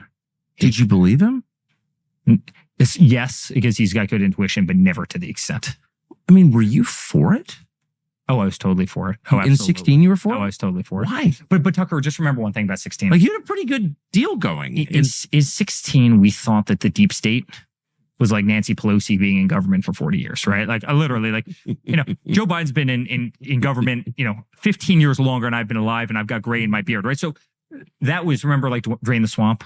Yeah. Remember this chance? Yeah. That was like, okay, get rid of Maxine Waters, who's been there for 40 years. It wasn't like, okay, you're going to have the CIA come after you. You're going to have the DOJ come after you. You're going to have every AG and DA weaponized against you. You're going to have made up hoaxes. I don't think we could have ever comprehended truly truly how rough it was going to be. And I think his words really rang true. They're going to come after us in ways that you can't possibly imagine. Man, if he wins in the next year, I'm going to come find you because I just want to shake your hand. Eric Trump, that was wonderful. Thank you. That was fun. I appreciate it. Thank you. Make America great again.